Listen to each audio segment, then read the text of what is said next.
and welcome to the 17th Revolutionary live stream video.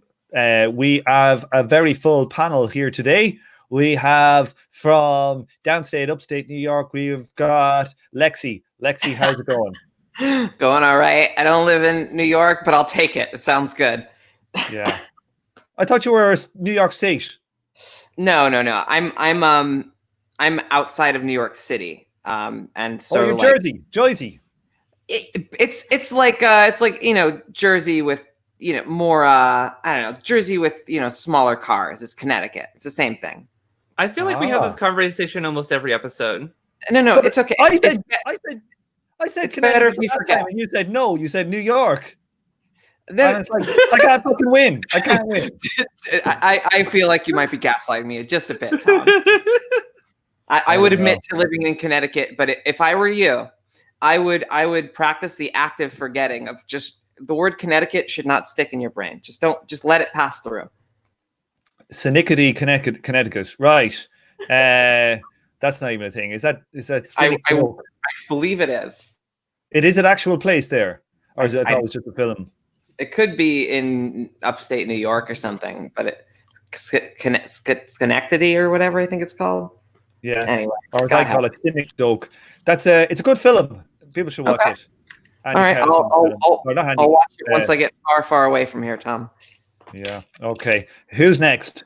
We also had Sophie button in. How's it going? Hi, I'm Sophie. I have a big butt and I butt in. That's correct. With giggles. Now, we also have all the way from Cougar Country, Kyle Thompson.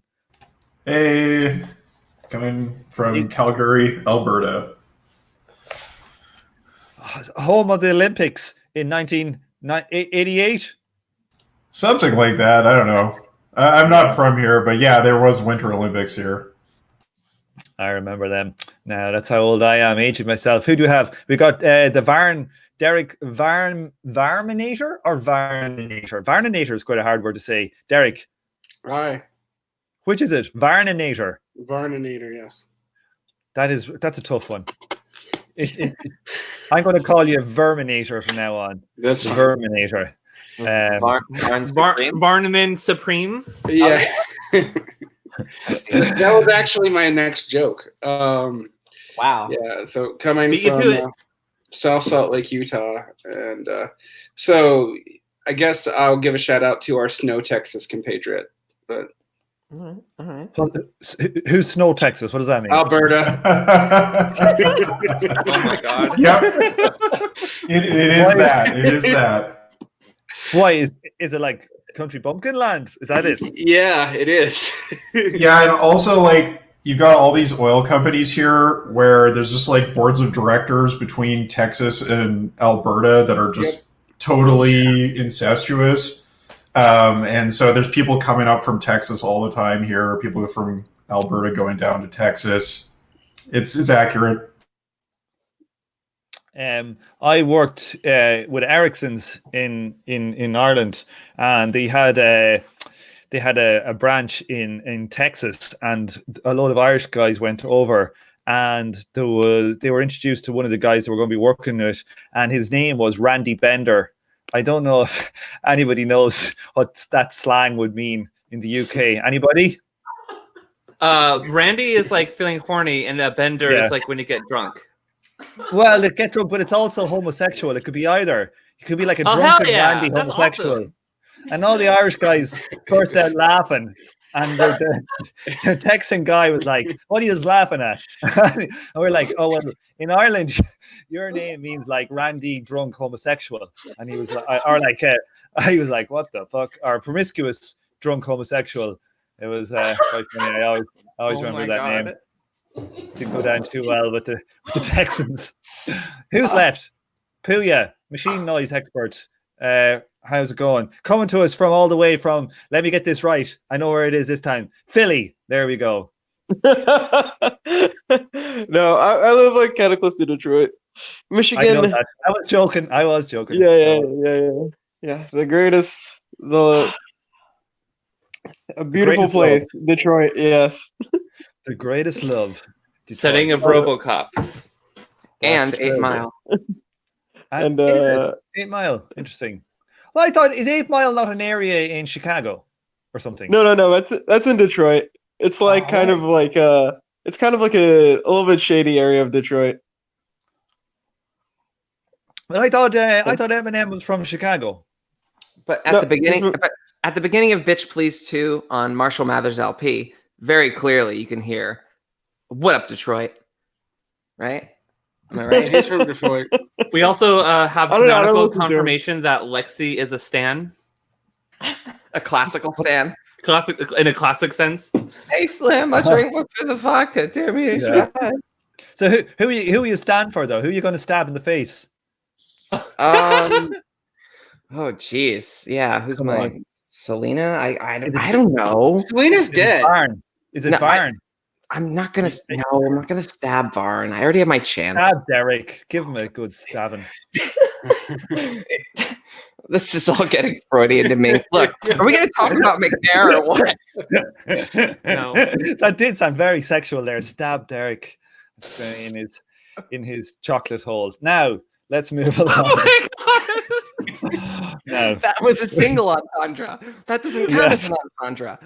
That's just a fucking, that's nothing. Okay, last week, it's about fucking 4 weeks since we were here. We got so pissed off after doing 2 pages in about 9 hours last week that we're back to page 143. We're going to start back to separate national revolutions. The previous parts of this chapter, we talked about the international and its symbolic unity, and then we talked about basically what happened with Russia and the failure of the Russian Revolution and Trotsky and the communists. And today we're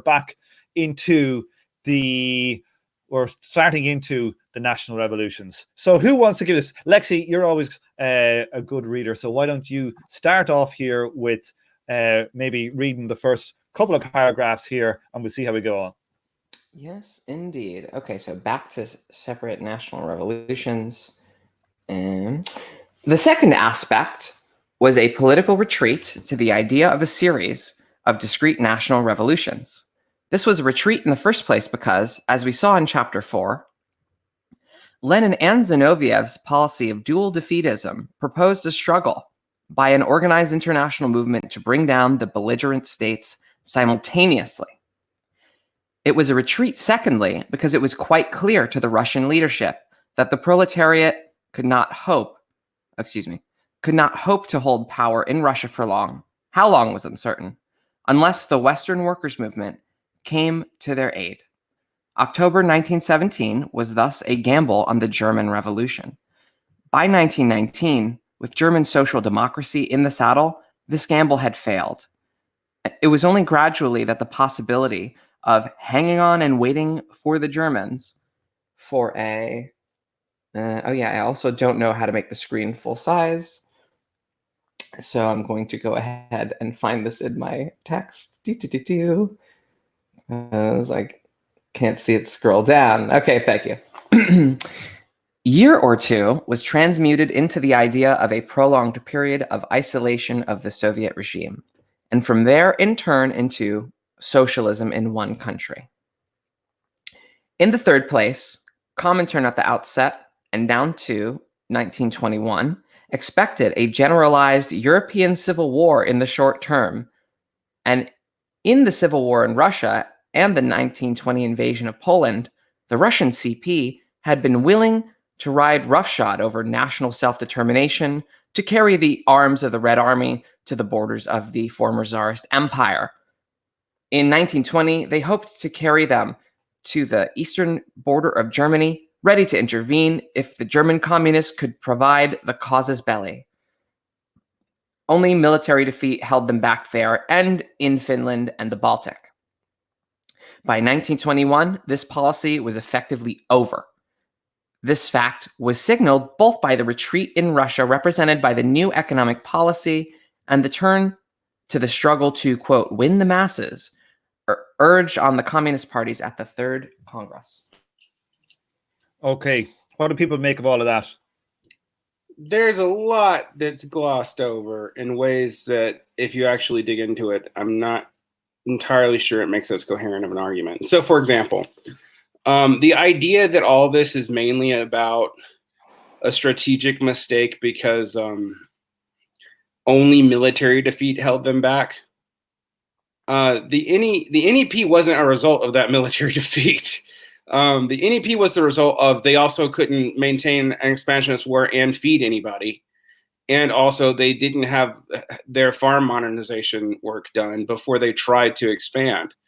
So when I critiqued the book earlier for like being overly politically deterministic, this is like one that's like blatantly obvious. I don't know what else the Soviets could have done.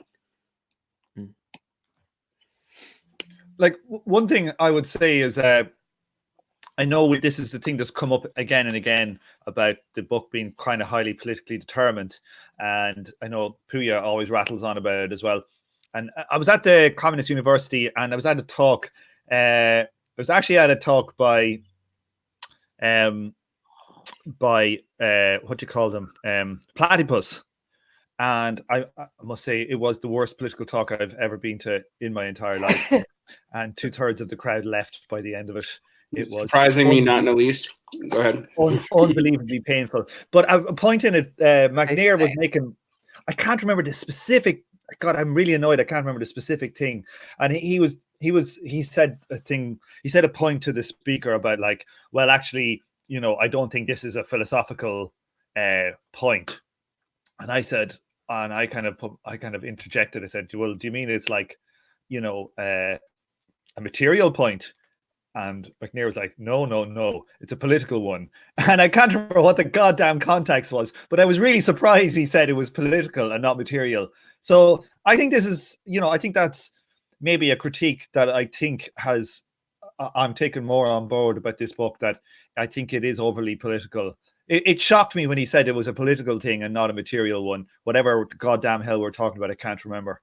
But I just thought I'd throw that in there. Well, what does everybody else think about that? Because I mean, it just seems to me like saying like he doesn't say it outright, but like doing like close English teacher readings of this book. And since we've been on this forever, I'm at that point now. It just does. He strongly implies that the NEP is literally the result of them being militarily defeated in Finland and the Baltic. Yeah, as opposed to like problems with their internal market and how, you know, grain requisitions was destroying like the whatever like warmth that they had won among the peasantry in the countryside, you know, forcing people to give grain was pretty much like liquidated all that goodwill. And they had to introduce a market, or else they would have, you know, basically had to been fending off waves of attempted third Russian Revolution. I agree with what y'all are saying, but doesn't he also talk about, or maybe this is something I'll talk about with Lexi, but doesn't he also somewhere bring up the idea of like the NEP as like a controlled retreat to capitalism? Or I might be mistaking that with the conversation I had with Lexi. I think I would probably characterize like the way that left comms looked at the NEP, you know, gotcha. And most people tended to think of the NEP as, you know, if you were like a hard like left communist that wasn't anti-Bolshevik, you usually look at the NEP as, well, they threw in the towel instead of trying some alternative to markets, no matter how absolutely brutal. They're just going to fall back on trying to make some kind of market work. Right. And it is, yeah. Well, I don't see how they could have not fallen back on markets. Yep. Yeah, but the Marxist humanists and the left comms think that anytime you fall back on Marxists, you've made a strategic concession to value and thus capital. Well, and like, is that even wrong? Like, things are pretty fucked by the time they're getting to the NEP. Right. IMHO.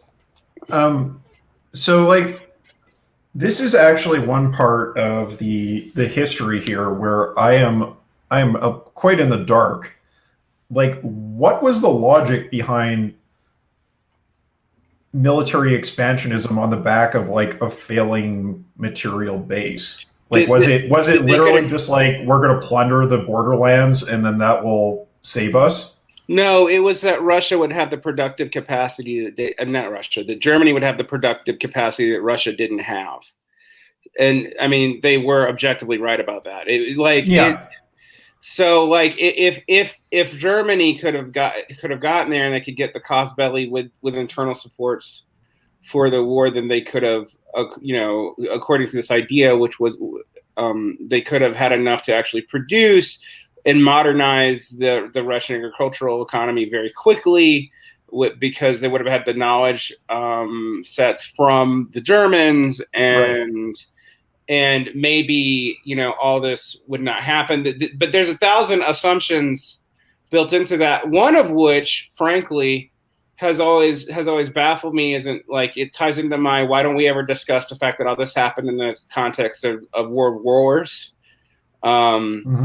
Because like the context for the Bolsheviks is that they were actually being used as a pawn by both the Germans and the fucking English at different points to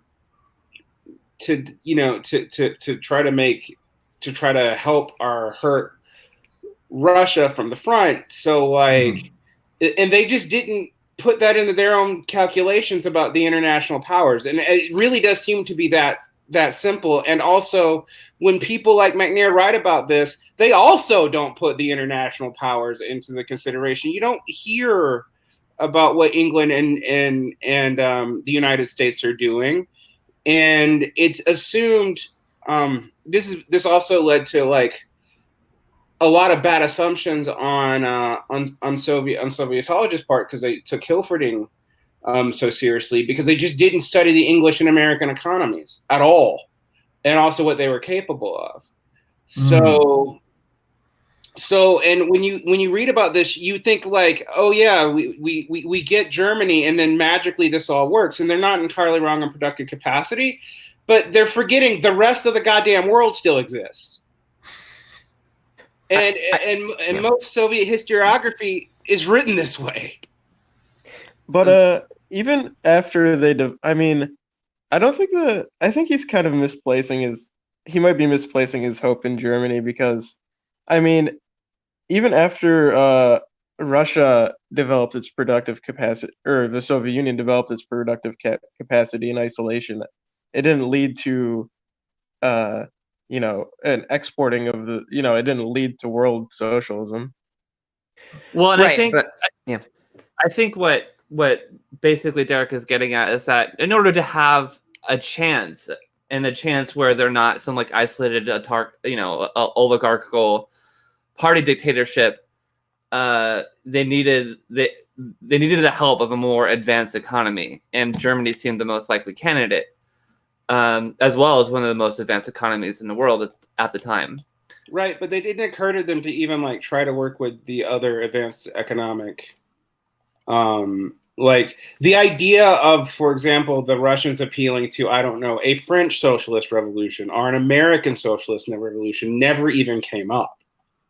Yeah, that is weird. Yeah. And I have to say too, though, like it feels like the only point that these kind of dynamics are even like touched on in this book, and I could be mistaken, but later on in the chapter, MacNairs talks about how Marx was mistaken in thinking that if you could take out the Tsar, you would have like a wave of revolutions going from east to west, and it was really Britain's containment and Britain's money that made gave Russia the ability to stop the revolutions of 1848. I think that's really the only time that these dynamics are talked about. But as far as like positive strategy of like getting the U.S. or France or some other country to go socialist, like that's never really touched upon anywhere that I've seen. Well, and Berlin is the old Moscow, right? They're importing a lot of their tactics from the German workers' movement. The German workers' movement is considered, the most advanced, right? And so, really the import of this is that the Russian Revolution, from a Marxist framework, from Marx's framework or an elaborated version, doesn't make any sense without connecting to where capitalism is more developed. It doesn't. But Germany, it's always interesting to me that they were assumed that Germany was going to be the stronghold because it was it was a new nation, an extremely new nation. It was super developed and super efficient. Now, its efficiency was actually interesting because it didn't have imperial sprawl. All right, so maybe that's part of the logic, but I never actually saw that articulated in any of this classical literature as to being why.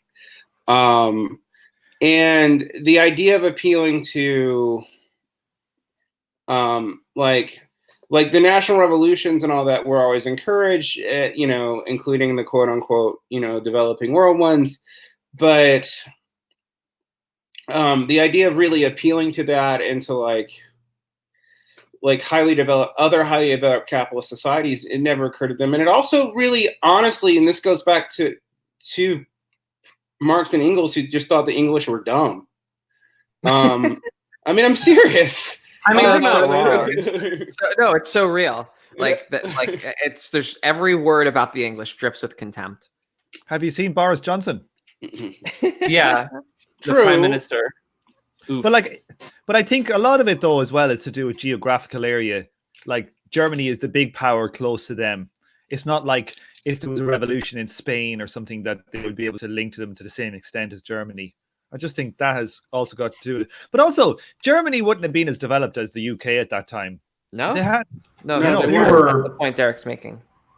The thing was that they were leapfrogging the British economy at this point. Like they were the world leader in chemistry, and that was like enormously important. And Germany at this point had already become sort of like the world intellectual center in terms of higher education. Like there was a lot of potential there in terms of technological development. But what they underestimated the entire time was that all this was predicated on, and including the technological development, was predicated on German nationalism. Like the Bismarckian state had invested tons of money to build that intellectual artifice up because it didn't have the imperial industries. Like, and it realized in late Bismarckian state policy actually realized that. And so it just is kind of amazing to me, the more I read like all these socialist historiographies and histories of this, that most of them do not actually go into what actually happened in Germany prior, even though the SPD was super huge. But it was the nationalism crescent that split the SPD. It was a nationalism crescent that led a faction of the right wing of the SPD. I don't want to say all of it because that's not true. To become a core of people that would even support the goddamn Freikorps. I mean, this was just missed, and it's still missed. And if you don't talk about that, and you just see this as, oh, it's Russia, it's Lenin's failure because I guess they should have fought harder in the Baltics or something. Like, I mean, I'm not saying that's what he's saying, but like, it kind of is what he's saying. Like, he just says like the only reason they didn't do this was military defeat. Well, you know who talks about that? Mike Duncan, when he goes into the revolutions of 1848 and the attempt at German unification from liberals, it failed. And he basically kind of spills the tea and says, ultimately, it's the conservatives and kind of neo-absolutism that succeeds in German unification. Right. And I think that kind of it feels like that kind of poisoned the well a little bit with German politics, because as you said, like even the German SPD, a good chunk of the right wing of it were loyal to that state, and that state was founded on very conservative principles. Right. I mean, well, you have to, like, if you look at, for example, the membership of the SPD, the leadership was, a lot of the old leadership was Jewish, but believe it or not, like a lot of the Jewish community did not form the core of the SPD membership in the way it did in, say, Russia. All right, which led to a lot of this weirdo Judeo-Bolshevik conspiracies. But one of the reasons why is German unification, as absolutist as it was seen as being friendly to multi-ethnic, right. Right. And so like, and it was actually weirdly like the left nationalists who became the most virulently anti-Semitic, is a la Wagner. Right. I mean, and I think it's interesting because I think Bismarck. This is kind of getting way off topic, but Bismarck was like a brilliant politician for all of his flaws, and probably saw how poorly it went for Hungary when they were trying to have their national revolution. And there was like a faction that just kept shitting on all the ethnic minorities, and that really came to bite them in the ass in a big way. Yeah, I mean, and so, and honestly, that was also the model, I think, for Lenin's national policy, frankly. But like, right, you kind of have to be, to be multi-ethnic, or you're gonna get fucked. Well, yeah, but Lenin's national policy also leads to massive ethnic sorting, and when that doesn't go well, and leads to micronationalism. Stalin like replaces it with Russification. The reason why I'm going through all this, though, is like there's reasons for all this that have nothing to do with the fact that they just failed in Finland. Like this is a much larger problem, and I realize, yes, this is 3 paragraphs, but like you're going to talk about like these 3 years are the years that are the most contested in communist history as to why things went wrong between 1918 and 1921. Like you can literally pick your weird trot and leftcom and Marxist humanist sect about what thing that happened in these years is the reason why the revolution failed or whatever, or state capitalism emerged, or what non-motor production, or whatever you want to explain it by. But it's always in the contested grounds of 1918, 1919, 1920, 1921. Like that's it. That's where it happens, because that's when the NEP emerges. That's when Finland like goes belly up and Poland doesn't go well. And I just bring this up because the idea that this is solely a political problem just seems laughable to me. Agreed. Yeah, absolutely. But it's so much more complex. But yeah, I'm still curious, like where this confidence in Germany is coming from. Like, why is he so sure that if Germany because Lenin was red, so sure of that, though. That was Lenin's assumption too. Well, basically, without that, the Russian Revolution was a mistake. That's why. No, but I mean, like, why is that? Well, like, I feel like he's just adopting like Marxist isms. Well, I think it is true that before 1914, the German SPD and Germany in general was like that was a Moscow of that time. That was like the historic center of communism was Germany. Berlin was Moscow at that time. You combine that with the fact that German is an advanced economic power. They're relatively geographically close. Like Derek is correct in that they should have had They should have had a plan B and possibly a plan C, instead of just like going, "Oh, no Germany, guess we're fucked." Like there could have been other options, but they were too attached to Germany. I agree with that, but I think one thing I often like kind of picture in my head is they aren't like. It's going to be difficult to get to other parts of the world, whereas Germany is like super close, and it's not like these capitalist countries are just going to let them get on through. You know what I mean? And so that could actually trigger another war if, say, like France went communist, right? And then they had to like trade and link up, and these capitalist powers are blockading them. Like, and it might not have necessarily led to war because people were pretty war weary at the time, but I think a lot of the capitalist powers were probably willing to risk pissing off their citizens and to stop these communists. You know what I mean?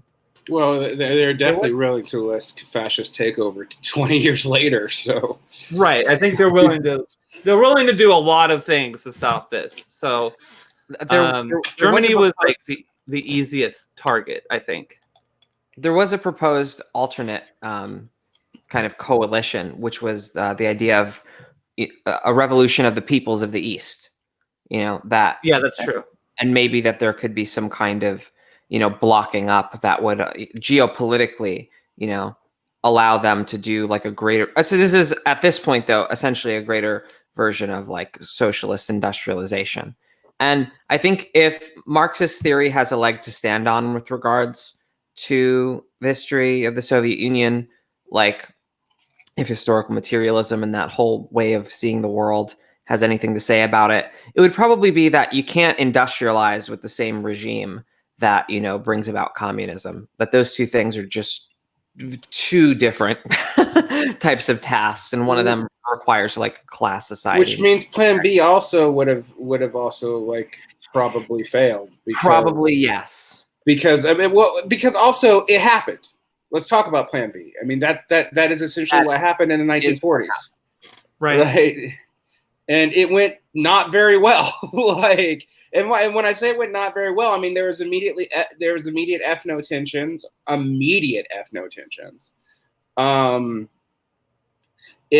The situation of industrializing China outside of Hong Kong, which they didn't even get, Shanghai and Beijing was a much bigger problem and was not completed until the middle of the goddamn 1980s. Right. I mean, actually, arguably, it's still not done. I mean, they're still building like those are really, China's urbanization is like insane when you look at the statistics. It's wild. It's still happening. Right, and they still maintain the internal passport system to control it. I mean, look, they have to. I mean, I don't want to sound like a China apologist because I'm not, but they have to. The issue that I just have is like, how could if we thought like if you take Marxist stages seriously, all right, and I want to call out that no one actually does. Left comms don't either because they actually reject the like transitional period of the Critique of the Werther program. Like nobody actually takes, maybe not all left comms, but most of them do. Nobody actually takes Marxist stages seriously because like if you don't get Germany and you don't get England and you don't get the United States and you don't get France, from Marxist perspective, you don't have enough of the core of the bourgeois world to build socialism off of. And when he wrote about Russia, he did write about the possibility of the revolutions moving east. But he also wrote that like their mode of production was radically different. They may not have to go through capitalist development middle period, but it wouldn't be the same thing. Like that's what that letter to Virgilik says. Right. Like it would be industrialization as it happened in Russia. Right. So he actually thought maybe the peasants' communes would be a good grounds for the workers' committees, which he wasn't not wrong about. And then the development elsewhere could really help, and so that they might get to skip capitalism, but only because that some of the other capitalist societies would be socialist by that point. One would think. He doesn't explicitly say that, but that's the only way that logic really works. So he does say like this could happen under this condition. So he makes the logic explicit, but he doesn't go deep into it. Right, because it was like a runoff letter that he like revised 3 times. It wasn't like a treatise or anything. So like the argument is there though. Right. And then okay, so let's actually get to what the Westerns did. Do you want me to read this, Tom? Yeah. Before that, I want to say something. It's like anybody remember that Meat Loaf song? I do anything for love, but I won't do that. What would the capitalist version be? I'd do anything for capitalism, but I won't do fash. Well, they fucked that one up. What would they not do? What would the capitalists not do in that scenario? Hell, I think they made them become communists and said capitalism, for fuck's sake. I don't even know. Hegelian. Right. Derek, hit that text there. All right. Wait, were we talking about like Marx's like stage? Like you have to go to feudalism and then capitalism? Well, sort of. I mean, I think Marx didn't actually think you had to go through each one of them, but he did think that socialism was only possible not being primitive communism. Like the difference between it and primitive communism is that you're developed enough to have an advanced technology, basically. Like advanced technology from the standpoint of the early Industrial Revolution, not from ours. Yeah. But Yeah, Like, but I don't really think that there's like two things. Like I don't really think that Germany had the technology to organize the economy, even though it's political, like the political position of the Soviets might be better because, on an international scale or whatever. And the second thing is like I I think like a better version of historical materialism. Like I saw this on like Cockshot's blog, and he like made this Markov diagram, like a transition diagram in like a Markov chain. Mhm. Yeah, he like made this transition diagram of like a Markov chain, and like there were like probabilities like from switching from one mode of production to another. Like there's a certain probability of going from capitalism to socialism and socialism. You know what I mean? Yeah. Yeah, he tried to make it off of probabilist logic as opposed to Hegelian logic. Yeah, I feel like yeah, and then maybe you could, like how do you apply like how do you come up with the probability functions to decide what each probability is? Well, it's still another crank typology, really. Well, I think you could make like a probability function with like like economic variables and political ones or social. You know what I mean? It's like just trying to actually write in a different form to what Marx said. I think you would need to go through maybe you should like look at some data too and like see under what conditions, What's our sample size? Yeah, come on, what's our sample size? I know the sample size is very low, but or very like low. maybe you could do it. Our sample size is like 2. But also maybe you could just go into like biological research and see like how people respond to certain conditions. Look, I think this is I honestly don't think this is a bad idea. It's worth like examining the potential for. But the thing that I'm kind of afraid of is that it just discounts human agency, and I think sometimes there are variables that can't be quantified, especially when we're looking at like the way societies are ran.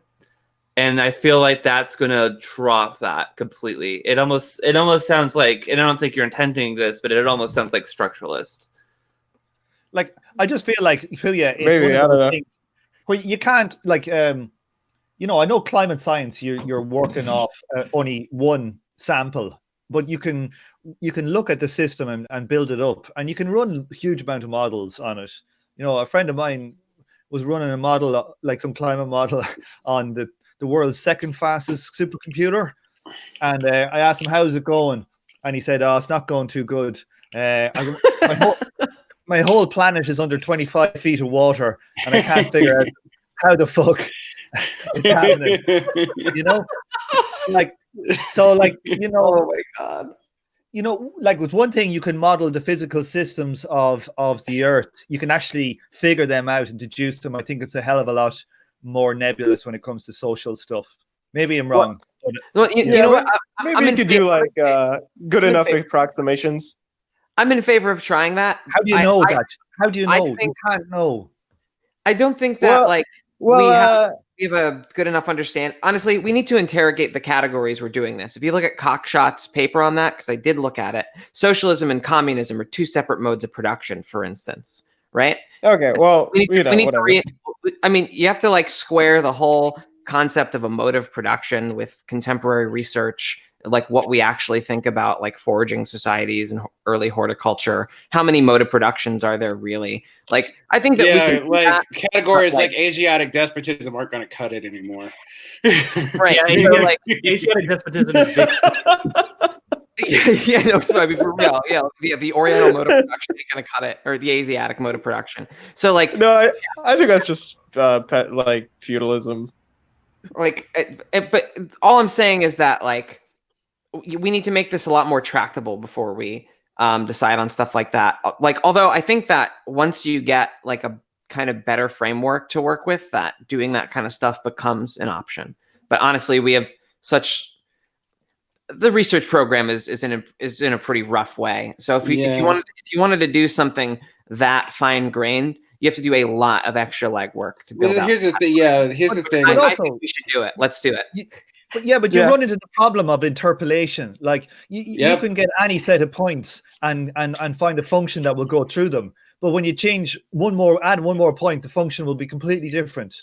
And it's like, so what will you actually get out of it? You know, to me, it's just one of those things where maybe political action is better than actual figuring out something like that, I think. Here's the thing too, like unlike academia, if this thing falls on its face and doesn't work, we can actually publish that and it can be instructive and we can learn something valuable from it. So I don't think it's like necessarily a waste of time. I just think I do think it's a long shot, but how would you test it? It's a cock shot. No, well, maybe the Rush is dead. I miss Kyle. Well, maybe you don't have to use the data points. You can just do it theoretically. I think that I think that the only thing out of this sort of proposal that I find interesting is that it would not treat a transition in the mode of production as a kind of black swan event, right? Mm-hmm. Like it would view the transition from one mode of production to the other as something that was a lot more likely than that. And I feel like the way we usually think about the transition to communism now is much more as the kind of black swan thing that we're usually reasoning from the Russian case there, right? Like, wow, look at this incredible, bizarre turn of events that happened in Russia.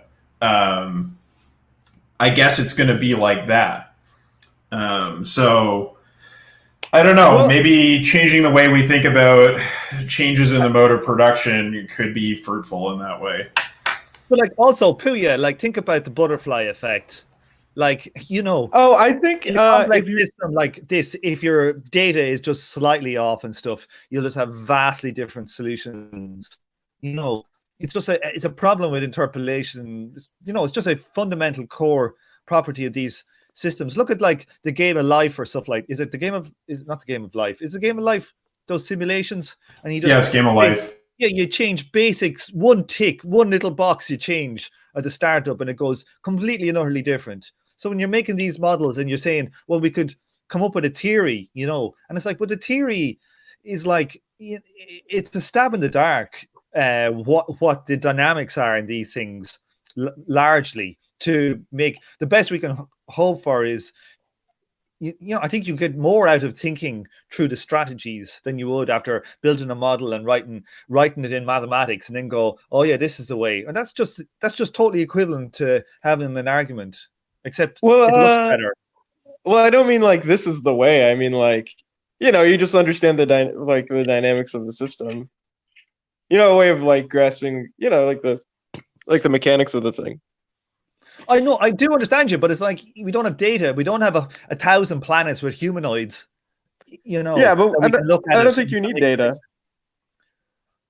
Or you might need a little bit of data. You might need. I mean, you can start from first principles. You have history. I think we should probably move on because we're probably never going to agree on this.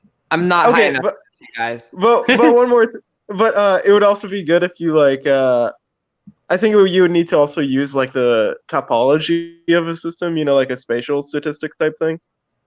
What do you mean? We had stuff happening in Germany, in Austria, with the war that was influencing Russia and caused this change in the mode of production in Russia. Yeah, it'd have to be spatial. It would have to be spatial. It would have to be. Yeah. It would have to be everything. It would have to have about 500 fucking variables. Are we just describing Victoria too? Yeah, I feel has anyone ever read the Foundation? Oh my God.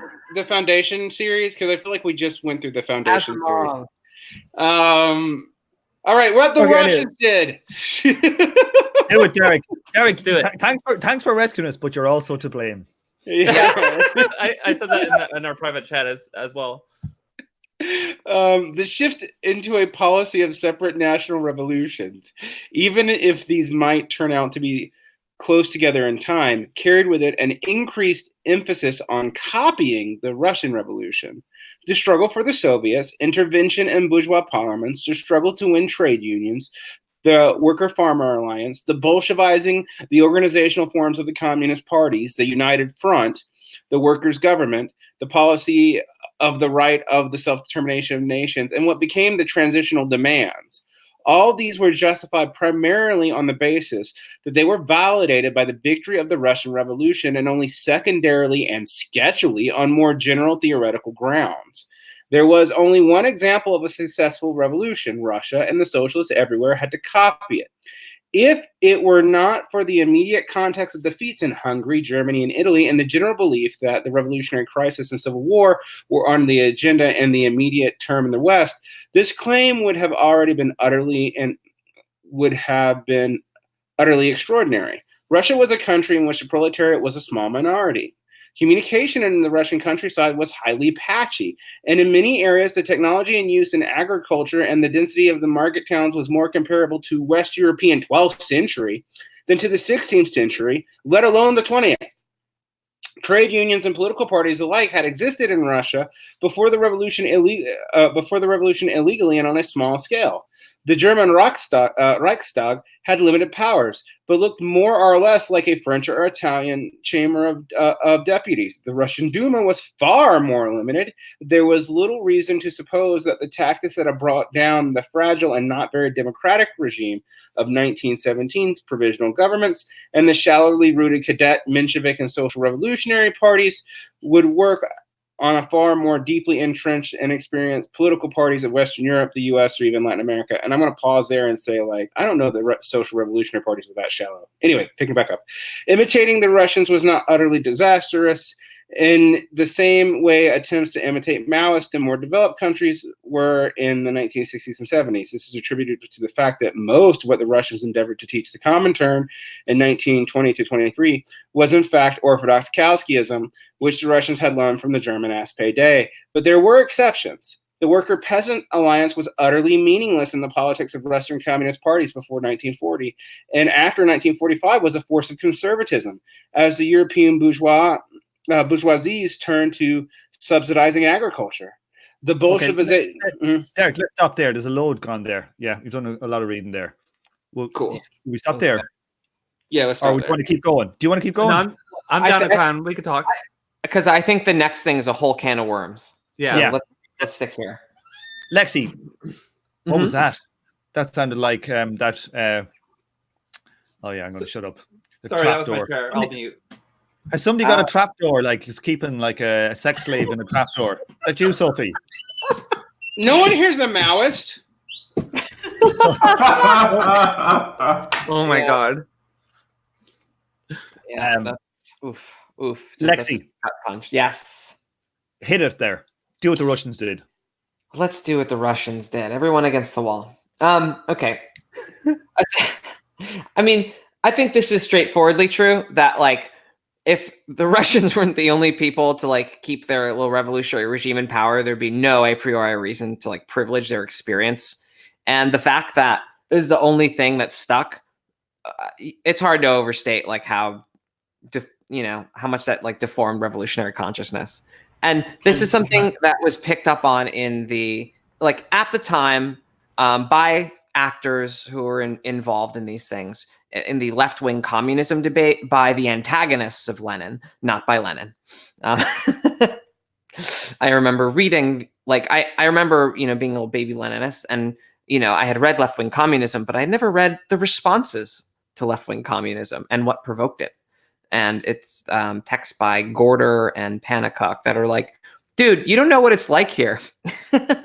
Marxism's supposed to dig deep into political economy and stuff and then derive, thoughts about society and politics from that political economy.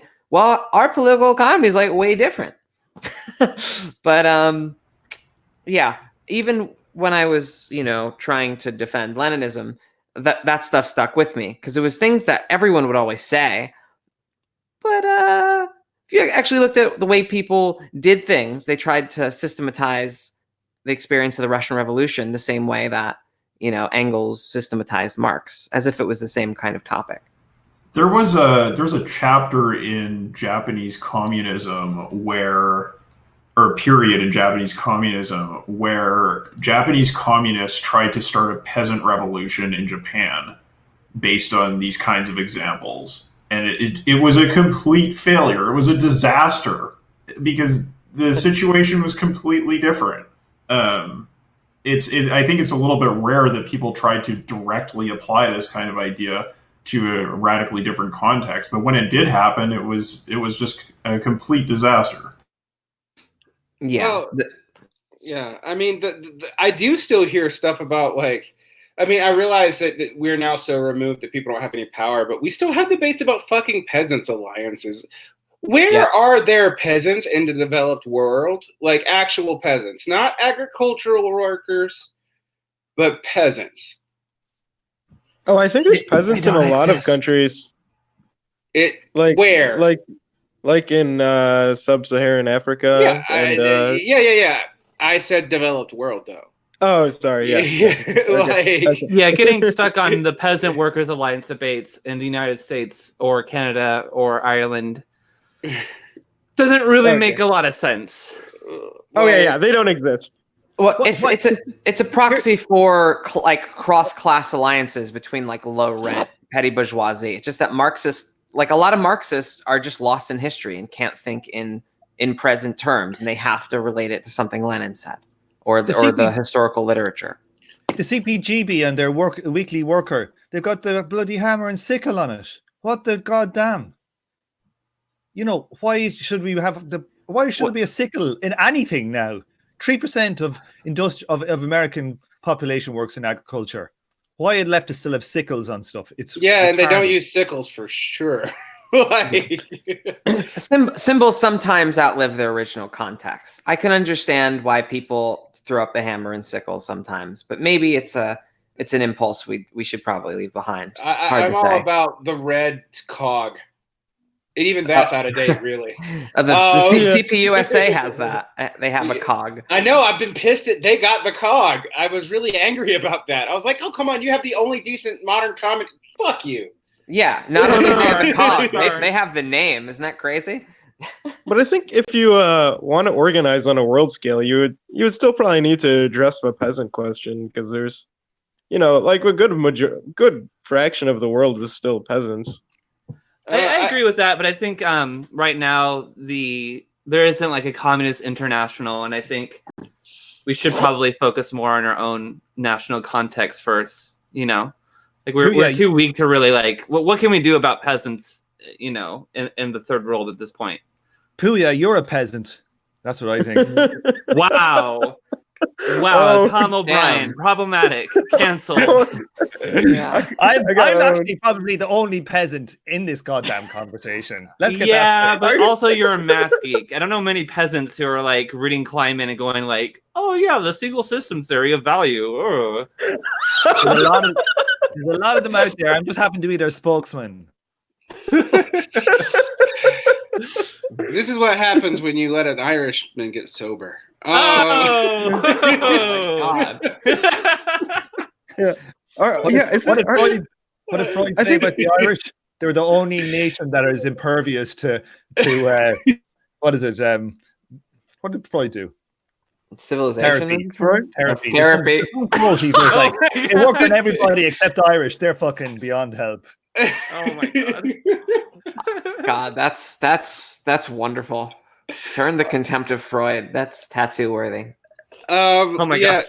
So the only other point I wanted to point out, though, that this kind of gets up is, and I'm gonna sound politically determined for a second, but that MacNairs does make a point that no one actually even looks at the differences between these bourgeois democratic systems, left comms, Leninist, or whoever. None of them really look at their structural differences.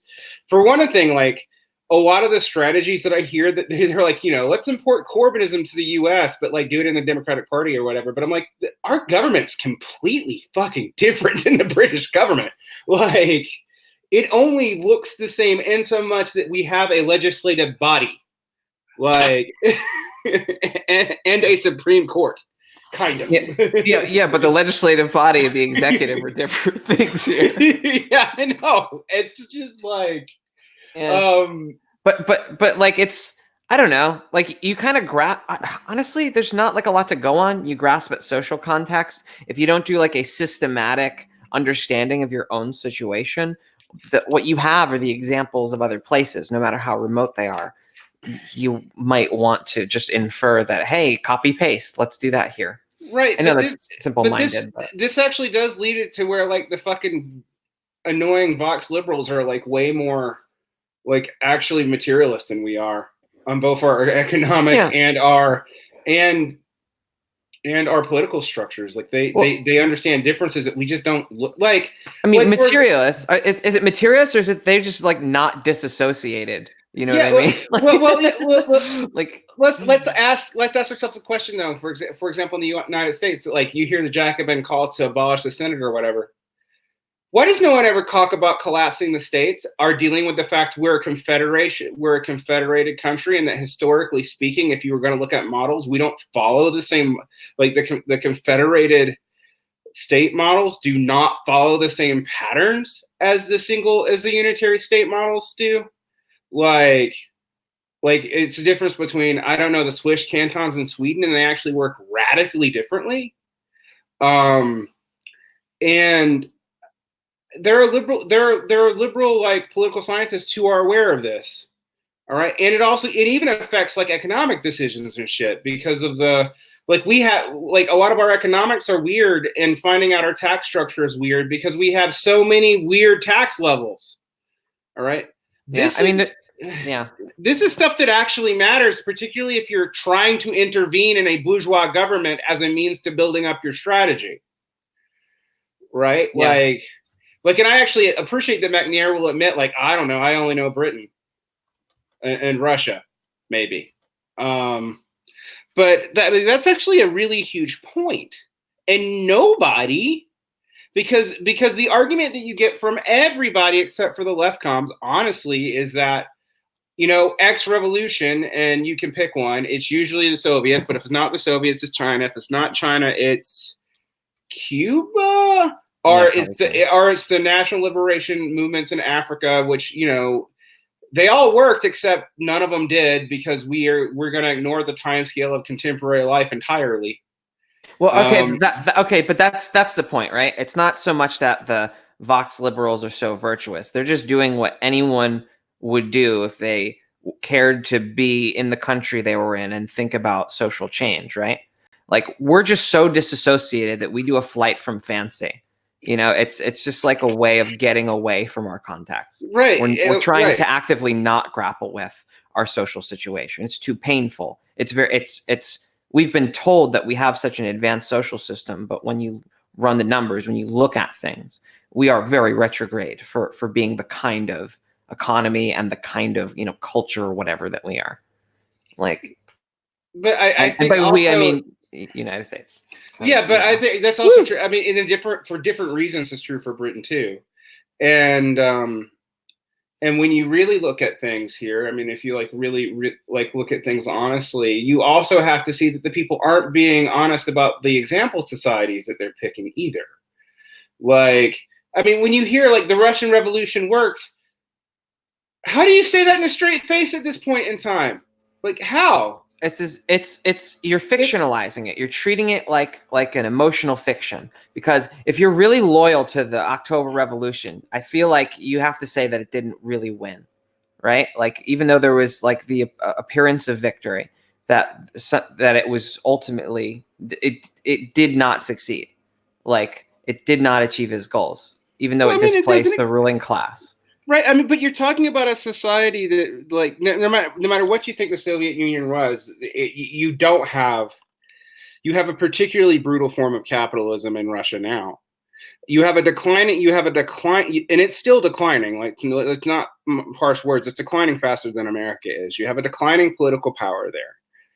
I mean, they just got birth rates back up to normal, like 3 or 4 years ago. I mean, like, it's crazy. Let's move on. Yeah, let's move on. Let's get, because you think this is a bugbear. The next one's going to be worse. Lexi, okay. Lexi did the last one. Let's give it over to Kyle. Kyle is sitting there on his own. No one talking to him. All right. Kyle, let's do it. The Bolshevization of the communist parties and the savage polemics against Kautsky and others over classless democracy, which became part of the common inheritance of official communism, Maoism, and Trotskyism, deeply deformed these movements. In the end, the Bonapartist centralized dictatorship of the party bureaucracy produced kleptocrats in the USSR and the countries that copied it.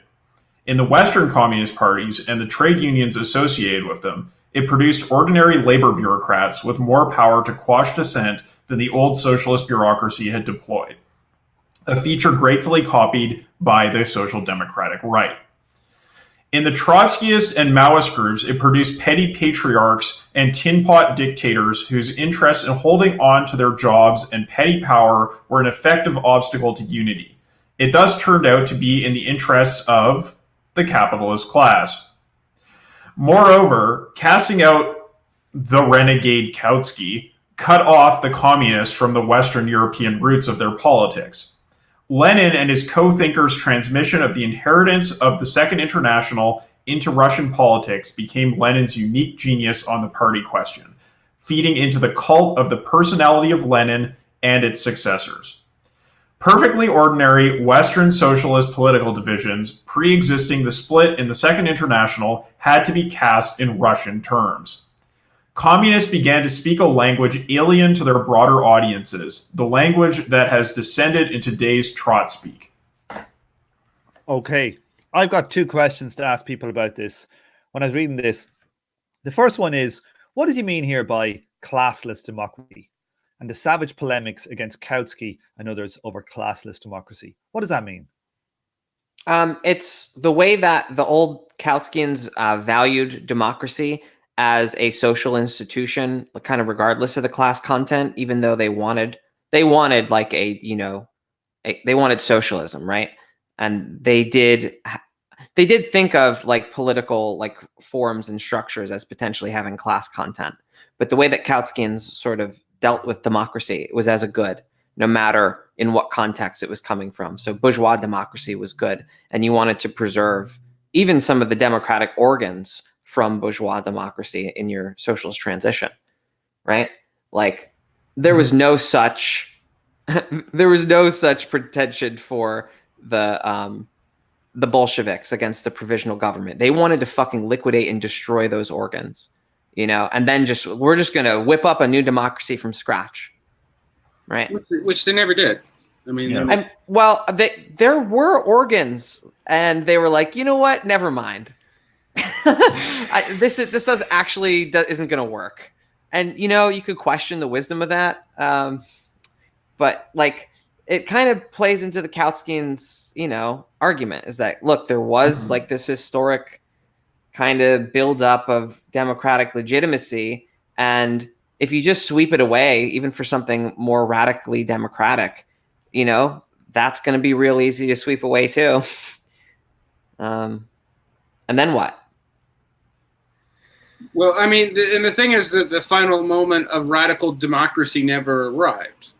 I mean, I want to say something that may shock people, but at the local level, like for example, the DPRK, which is like one of the, it's gotten better. North Korea. Yeah. It's gotten better recently because its economy doesn't quite suck as bad because, believe it or not, Kim Jong-un's been neoliberalizing under the radar that no one's been paying attention to. No, for sure. The Donju Road. Right.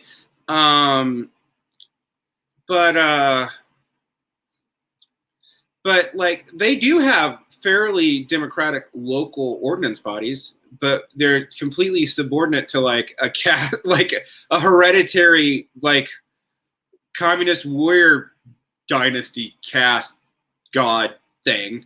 I don't even know how to explain. Okay, so about democracy, what about it? Well, I mean, the thing is, you can have. My point is, you can have remnants of democracy, even in the worst of the socialist systems, it didn't fucking matter. Right? Mm-hmm. There are democratic elements to North Korea for real. It doesn't matter. Your options, your democratic options are between shit and poo. Like, and it's all within, it's within, on the national level, it's within the party apparatus. On the local level, there are factional divisions that are allowed, but they're really meaningless. And so the form of democracy is maintained in some ways, and in some cases even radically, but it's not a democratic society, even in the way the bourgeois societies are, and they're not as democratic as they like to pretend to be either. So what are you left with? And what most socialists who want to defend this shit will do is they'll point out that the bourgeois society is not as democratic as justification for the fact that their weird, hybrid systems are not that democratic, but neither are the ones you live in and call democracy now. So it's not really that bad, So what do we do about that? Well, I suppose, you can have, it's like one of these classical Marx things that is the form of the essence that's in the world, but it's not true.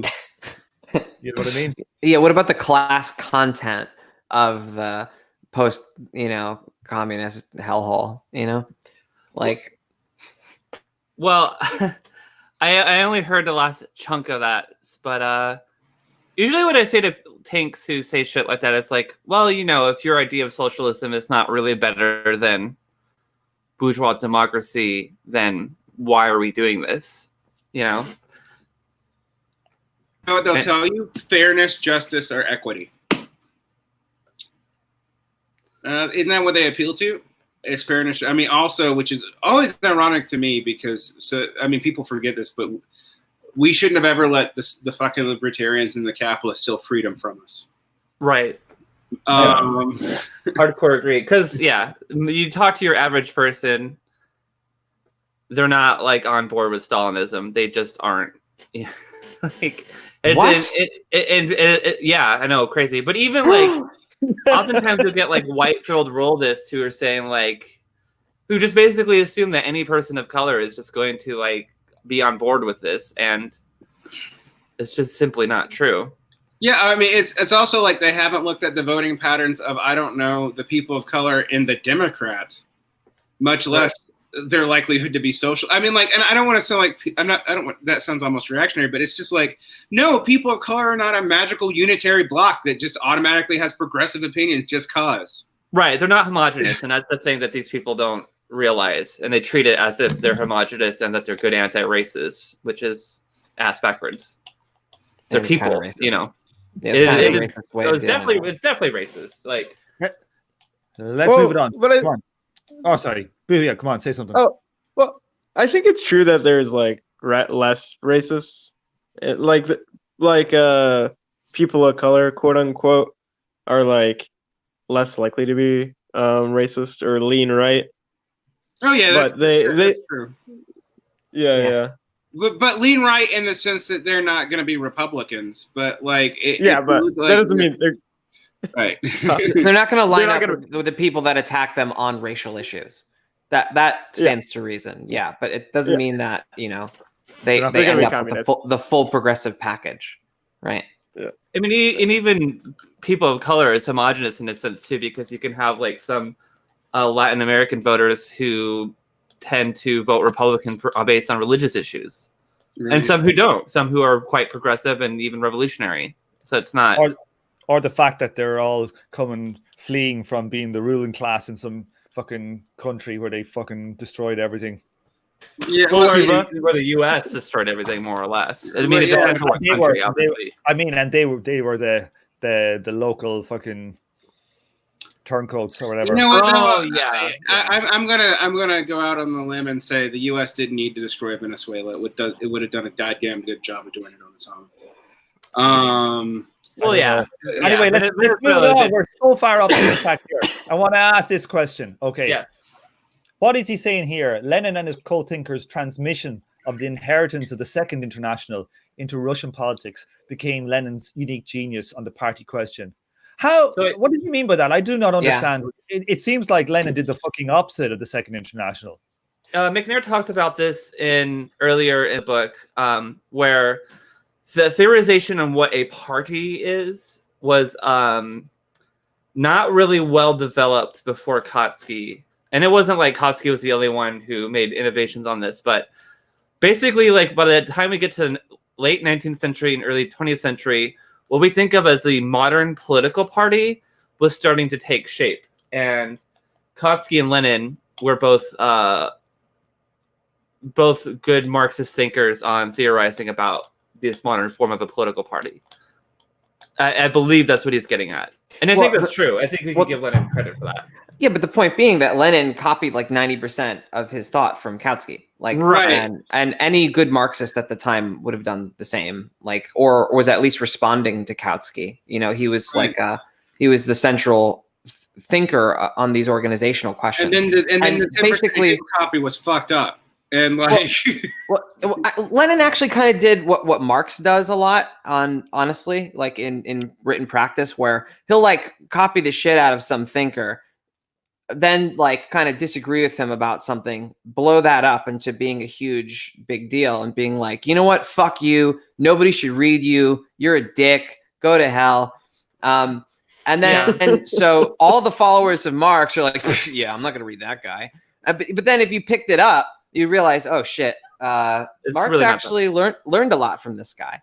So like, I would say that this is like more justifiable for Marx than it is for Lenin, because if we're looking at like Proudhon or Bakunin, there are greater differences between Proudhon, especially Proudhon. There are greater differences between Proudhon and Marx than there are between Lenin and Kautsky. Mm-hmm. Like Lenin just really took Kautsky, maybe developed it a little bit. Bam, Lenin. I mean, maybe I'm being a bit vulgar, but it's a bit vulgar because Lenin has like has a period where he really does take like democracy to be a good.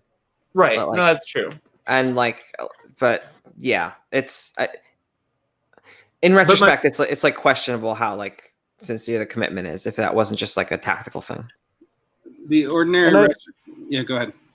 And I also think Lenin's theory of imperialism comes a lot from Hilferding as well. Mm-hmm. Like I think he draws on many writers. Yeah, but like a lot of work. But often he's not like, oh fuck Hilferding, don't read that dick. What are you, some kind of traitor? Don't read that. Like, but that's what happens with Kautsky, right? And so nobody reads Kautsky. Nobody knows that most of Lenin's thought is from Kautsky. Stalin creates a cult of personality around Lenin, and Lenin is thought of as a singular genius when, you know, it's not even just that he's amalgamating a lot of sources. It's just like most of his shit is cribbed from Kautsky, like 90%. Kautsky, I mean, the imperialism is Hilferding because that's actually one of the substantive disagreements with Kautsky. Right. And what's fascinating about what I've always found fascinating about that, if you read Kautsky's theory of imperialism and colonialism, like it actually kind of applies to World War II better than the model that Lenin's using in World War I. But he's right in World War I because the conditions are very different, and the conditions being like how dependent these economies are on colonialism. One thing for people, MacNair told me he's working on a book on imperialism. Oh, that's awesome! And interesting. He's got a big critique on Lenin's imperialism. He thinks Lenin's imperialism is all wrong. Yeah, me too. He's written a series of articles in the Weekly Worker that are quite good critiquing Lenin's imperialism. So I'm really looking forward to this. So I have a question though. Yeah, go ahead. Grossman has a really good imperialism theory that he outlays in the third section of Law of Accumulation. Oh, cool. It's like super consistent with value theory. So is it unlike, say, I mean, I don't want to spit on the dead because he just died this week, but like Wallerstein's world systems theory, which doesn't seem consistent with value theory at all. I don't know. I haven't read Wallerstein, so I can't comment on him.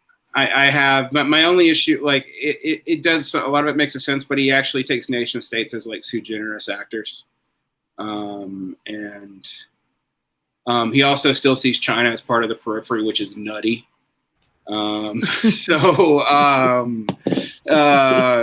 beyond that, but to like get into this, it's funny the last he gets a dig at the end of this paragraph that I just found humorous that I wanted to point out. Perfectly ordinary Western socialist political divisions, pre-existing the split into Second International, have been cast in Russian terms, and communists began to speak a language alien to their broader audiences, the language that has descended into today's trot speak. Yes, comrade.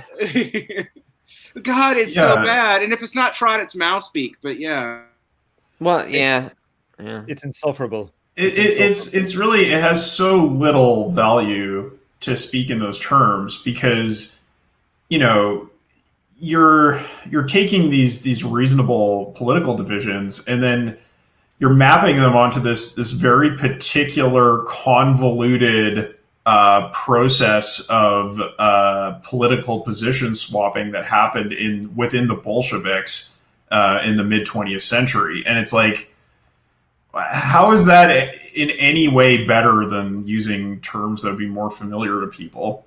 I think Stafford Beer has a quote that the function of something is what it does. You know what I mean? Like, or like I forget exactly what it is, but I think the point is rather clear. It's a form of intellectual domination, and it's an outmoded form of politics. Like, and so people are very attached to this tradition of power, and that this was a way of whipping people into a frenzy like they hadn't seen before. You know, that could turn a fail-son lawyer into a great man in statues, and so people have reactionary power fantasies associated with this political culture that wears all the skins of the great revolutions, it really does get into that role-playing aspect of the politics, because like you're sort of personalizing political positions and making them into like embodied roles, right? Yeah, there's definitely that. There's also some other weird stuff about it too. I mean, like, I come out of an organization that I won't name because I don't want to have this fight today.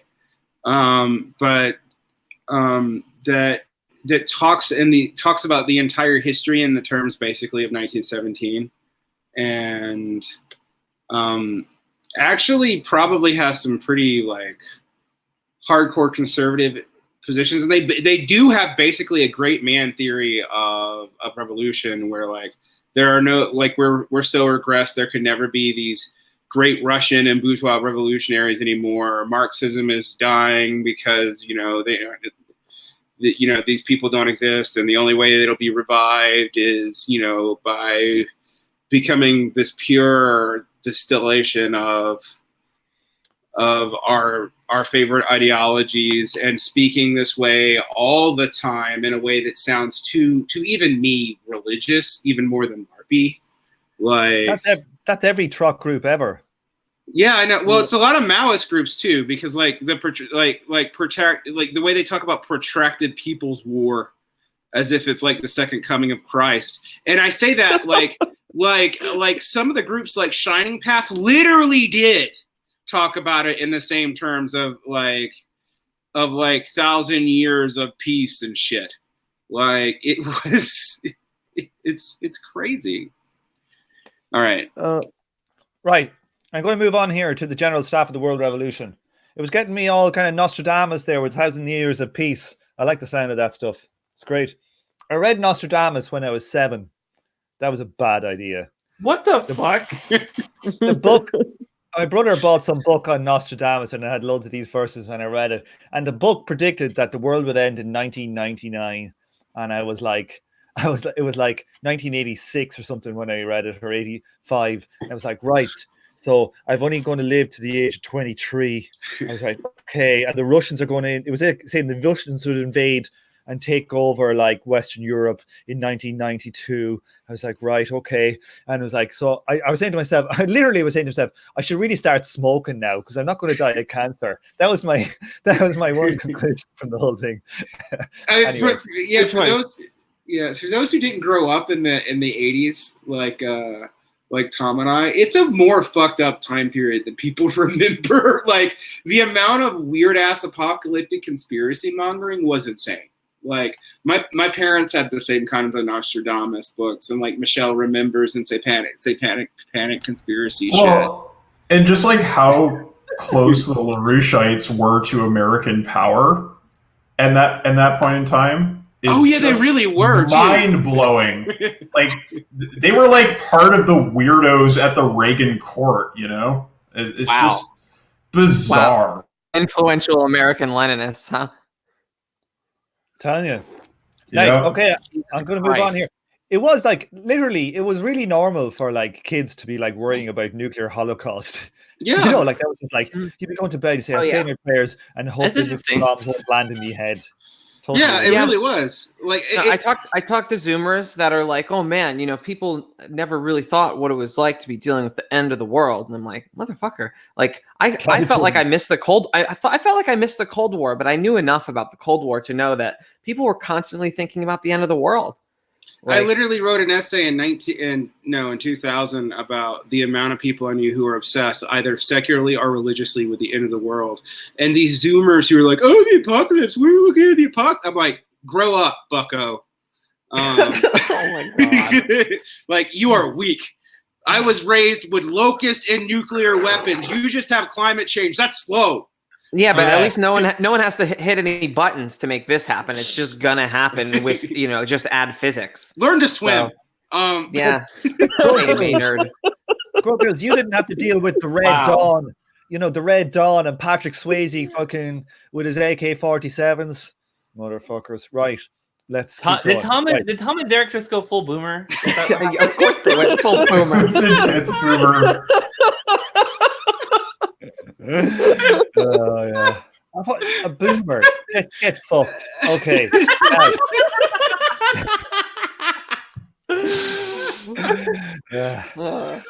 Technically, I'm a millennial guy. I don't even know what I am. That's all American. You're PR rubbish. American. You're Irish. You're timeless. Nobody in Ireland or Europe goes, oh yeah, the years I was born has got a particular name made up by some prick on Wall Street. I gotta move to Ireland. European chauvinist, Tom. You hate each other for much more like sensible reasons, like what last name your great grandparents had or something. But right. Yeah. What you can tell somebody's how they vote by what side of like some fucking civil war they were on. That's the type of politics we have in Europe. That's the shit we want. Right. Now, because your stuff is bled. Like people don't really vote with like the two different sides. It's switched in America, hasn't it? Like Republicans is switched to Southern fucking phenomenon. And although totally interestingly, the politics didn't totally flip though. I mean, part of the thing was like the Southern, even though the Union movement was crushed there, the old Southern racists were conservative as fuck, but they had like a social gospel workerist core left over from like William Jennings Bryan for some weird ass reason. By the 80s, that was all dead. I mean, but that's why like free college education and our like severely reduced price college education and all that actually happened in the South before the rest of the country. And it hasn't happened in all the country, honestly. So, okay. Anyway, let's go on here. Yeah, I really like these couple of paragraphs. I'm gonna read it myself, and then I want to spew some vile. Okay, bile, not vile. I could spew a vile. That'd be interesting. Okay, the General Staff of World Revolution. Trotsky described Comintern as the political general staff of the World Revolution, and the phrase to some extent stuck. The idea of a general staff was in fact taken from the German Imperial Armed Forces. The Prussian Grosser Generalstab had been the first such institution, and the imperial version had conducted the strategic planning that was put into effect in 1914. It carried with it a very centralized concept of command. The Imperial General Staff, to a considerable extent, micromanaged the particular fronts. In the latter part of World War I, the Imperial General Staff, headed by Hindenburg and Ludendorff, became the effective government of Germany. This background in Prussian military thought carried with it a willingness in Comintern's leadership to micromanage the national parties. At the very beginning of the Comintern, the Russians pressed their closest German co-thinkers for an early split with the independent Social Democratic Party, the USPD, a decision the German leaders regretted. The ECCI had no hesitation in issuing instructions to the French Communist Party, the PCF, about, for example, the composition of its leadership and the reorganization of its Seine Federation, and pressed the German Communist Party, the KPD, in 1923 to make military preparations for an insurrection. Okay, wait now. I want to skip a little bit. I want to.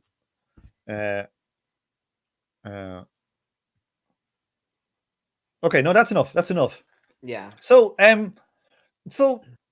basically, they tried to apply what happened in Russia crudely to every goddamn party across Europe. And let's get it straight here. Like, Lenin was alive during this time, wasn't he? Oh, yeah. Oh, yeah. Yeah, I'm going to tell you some stories that make this worse, but let's start with Europe, because it's actually even worse than out of Europe. Mm-hmm. So Lenin is the fella making these decisions here. And he's basically making and forcing them to do exactly what he did, because we got it right in our place. So therefore, it has to be exactly the same in all of your countries, even though I'm not from France or Germany. I'm from Russia, and I know more than all of you. Yeah, he makes this argument explicit in left-wing communism and infantile disorder. Yeah, and this is a disaster. It's a strategy, not a total disaster. Yeah, this is what I could point to when you get like when I'm talking to like neo-Leninists or like people who are like left Leninists or largely types, you know, and they want to separate Lenin from Stalin, right? And this is the kind of stuff that you could point to very easily. It's like right there in our history, and say, well, actually, you got to transplant them a little bit. This Lenin laid the groundwork for everything bad that happened, and I don't think he wanted that, but the way that they just assumed that civil war was imminent, and then they created a militarized party and then exported that everywhere, that wasn't Stalin, that was Lenin, and you need to take responsibility for that, and they refused to. And I understand why, because anarchists tend to be very moralistic and just treat him like he's a monster who eats everyone or whatever. But, you know, the Cold War's over. You don't have to think like that. You can think rationally about this. And Lenin fucked up. Yeah, but Sorel was right. And Lenin is a meme. And that's the basis on which these people are dealing. I'm not kidding. This is the basis on which people are dealing with Lenin, is that he embodies all like the myth of, you know, the big revolution that cleanses it all. Like, he ends up embodying the actual heroic sacrifice of many, you know, hundreds of thousands of syndicalists and socialists and communists and anarchists and whatever.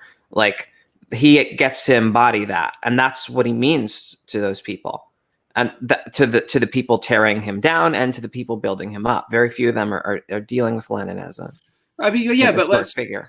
But okay, let's really get into how bad this fucked things up, though.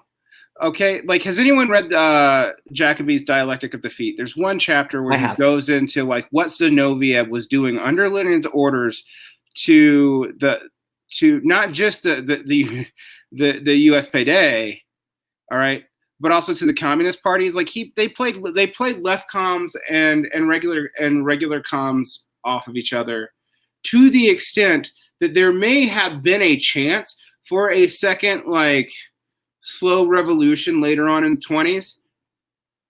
And frankly, Zinoviev killed it. They also did that in the United States. So yeah, it's terrible. Like they totally, I mean, like if you know the life story of John Reed, it gets into this. but like they totally like, and there are a lot of shitty elements in the SPA, but like they totally fuck with Zinoviev has Reed, and they play all these sides to basically become the front party for the Bolsheviks in the States with some allegiance. So they play all these factions coming out of the SPD against each other, and that leads to like the De Leonists. It leads to another group. Eventually, they form their own party, the CPUSA, which immediately has its own internal problems because of it. Actually, it does a lot of good work in the South and starts really kind of focusing on racial issues and this is in the late Lenin Stalin period, and then immediately gets fucked when they issue orders for them to like don't criticize the Democrats ever because we have to make this united front work. So, or Popular Front work, actually, not United Front. And this is all tied up in that history, and this is directly to that time period. It wasn't just here. I mean, it wasn't just in Europe. It was all over the place. They did it in China, too. No, the Chinese story is one of the most grisly. Like, Right. yeah, like it's super bad what they did in China. Zhou Enlai and Mao just kind of survived by luck, and because Mao was a sycophant, frankly, for Stalin. But like, they were purging. They would like call people up to the Comintern meeting and shoot them. So like, it's like MacNairs actually underplaying how bad this was. And what makes me super mad is people don't point out, we don't talk about the neo-Leninists, but like the Trotskyists came up with this structure. Trotsky came up with this structure. It was like, it wasn't just Lenin. This is Trotsky too. Yeah. Trotsky writes a lot of nice stuff after it's relevant, like, you know, like Obama or something. But, you know, when he had the power, what he did makes that stuff hypocritical. It's insightful in a way that reflects what he did wrong.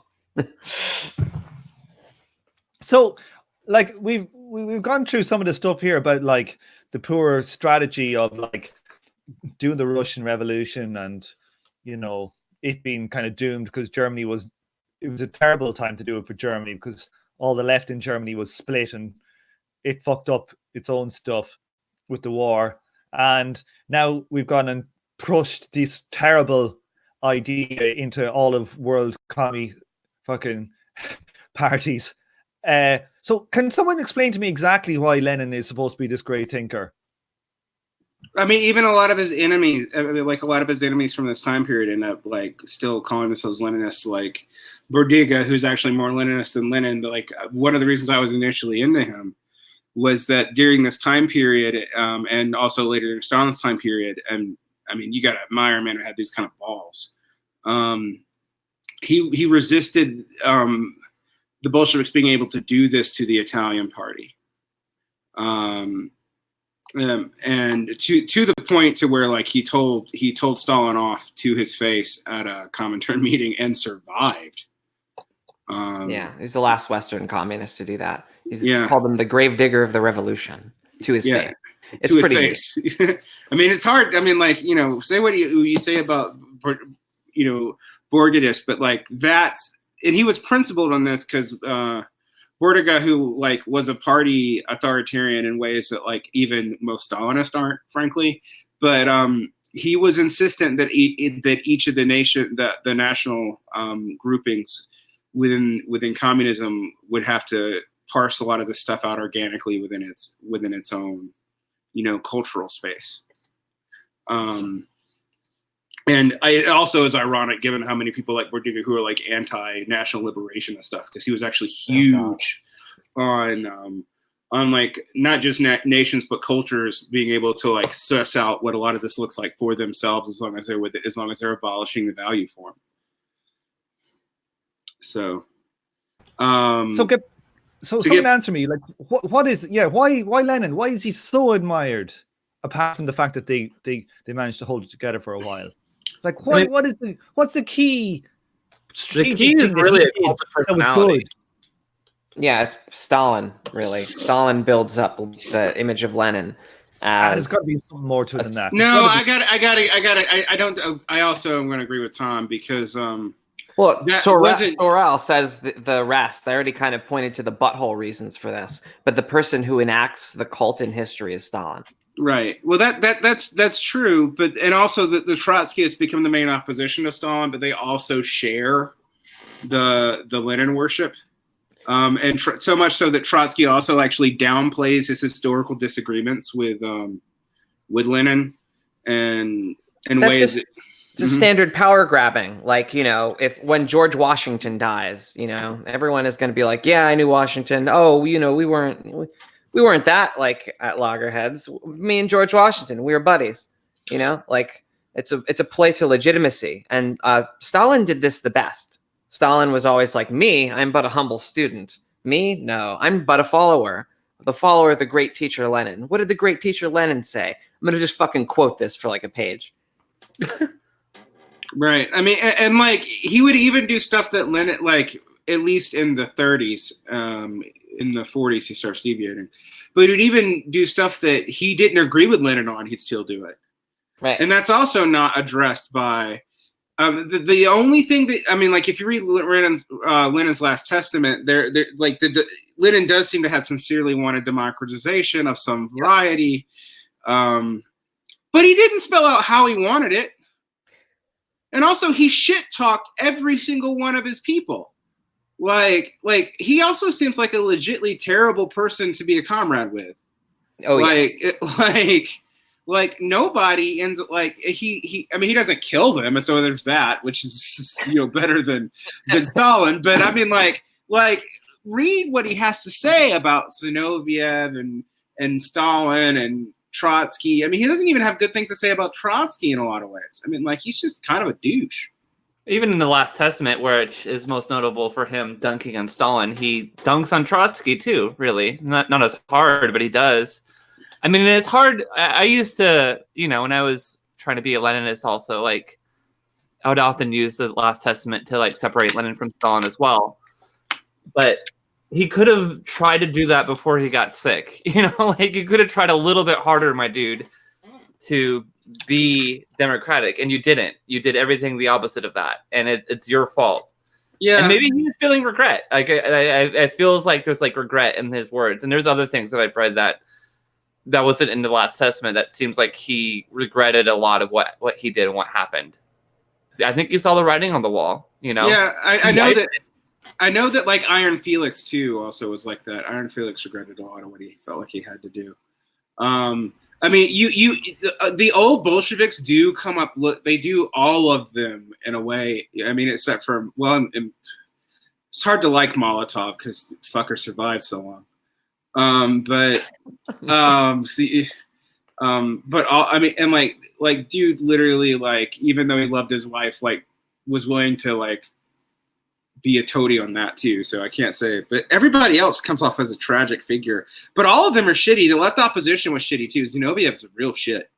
Like Zinoviev did so much fucked up stuff to the European Communist parties, like personally, by giving bad advice and bad directives and playing people off of each other knowingly, and stuff like that. I mean, like when you read this history, I don't know how you come up with a rosy view of all this. And I'm done. Before we move on, I just wanted to address this point about the general staff, right? This concept comes from the idea of the Prussian general staff. I just wanted to note that like the idea of a general staff as an organizational form in even the military domain is like pretty hotly disputed, right? Because you get these kinds of problems in militaries that use one, right? Where you have a general staff that's usually viewed as quite arrogant, they micromanage, and it causes all kinds of problems. If you actually like read about the military history of like the Second World War and the ways in which Hitler like made these problems even worse, in terms of how he managed the German military in the invasion of Russia, it's hard to come away from like this sort of theory of organization and think it's really a great way to organize either their military efforts or political efforts. And furthermore, like, yeah, if you look at sort of, Stafford Beer's theory about cybernetics, it's exactly the opposite of what he thinks makes an effective organization. For some of the reasons that you were talking about, Derek, with Bordiga. Bordiga's objections would kind of rhyme with what Beer would say about that.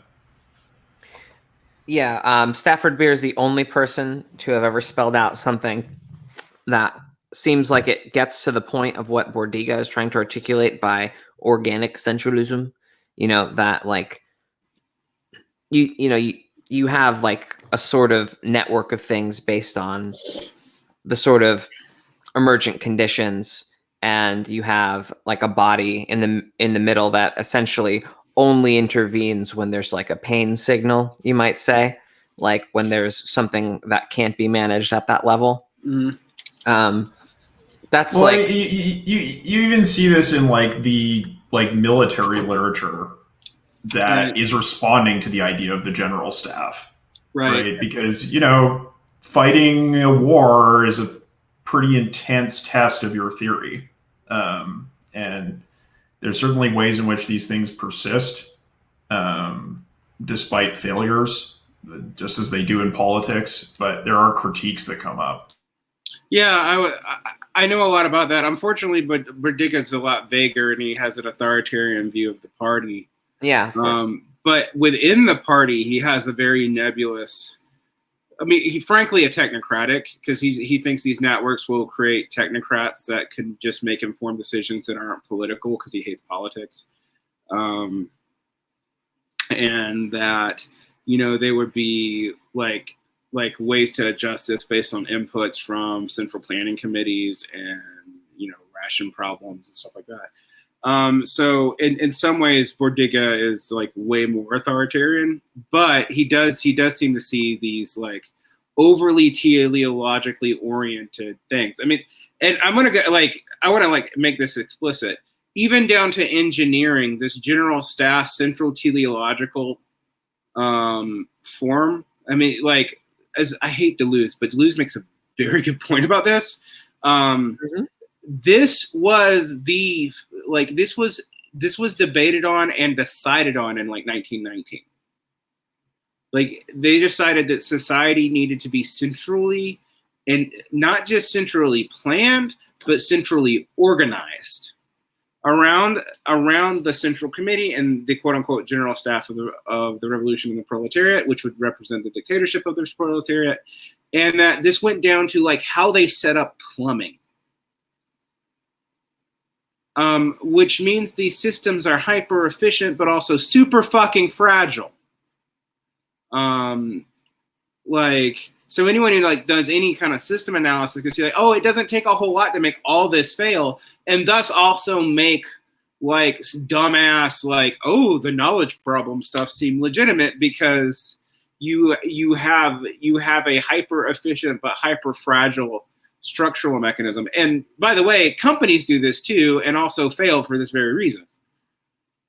Yeah, absolutely.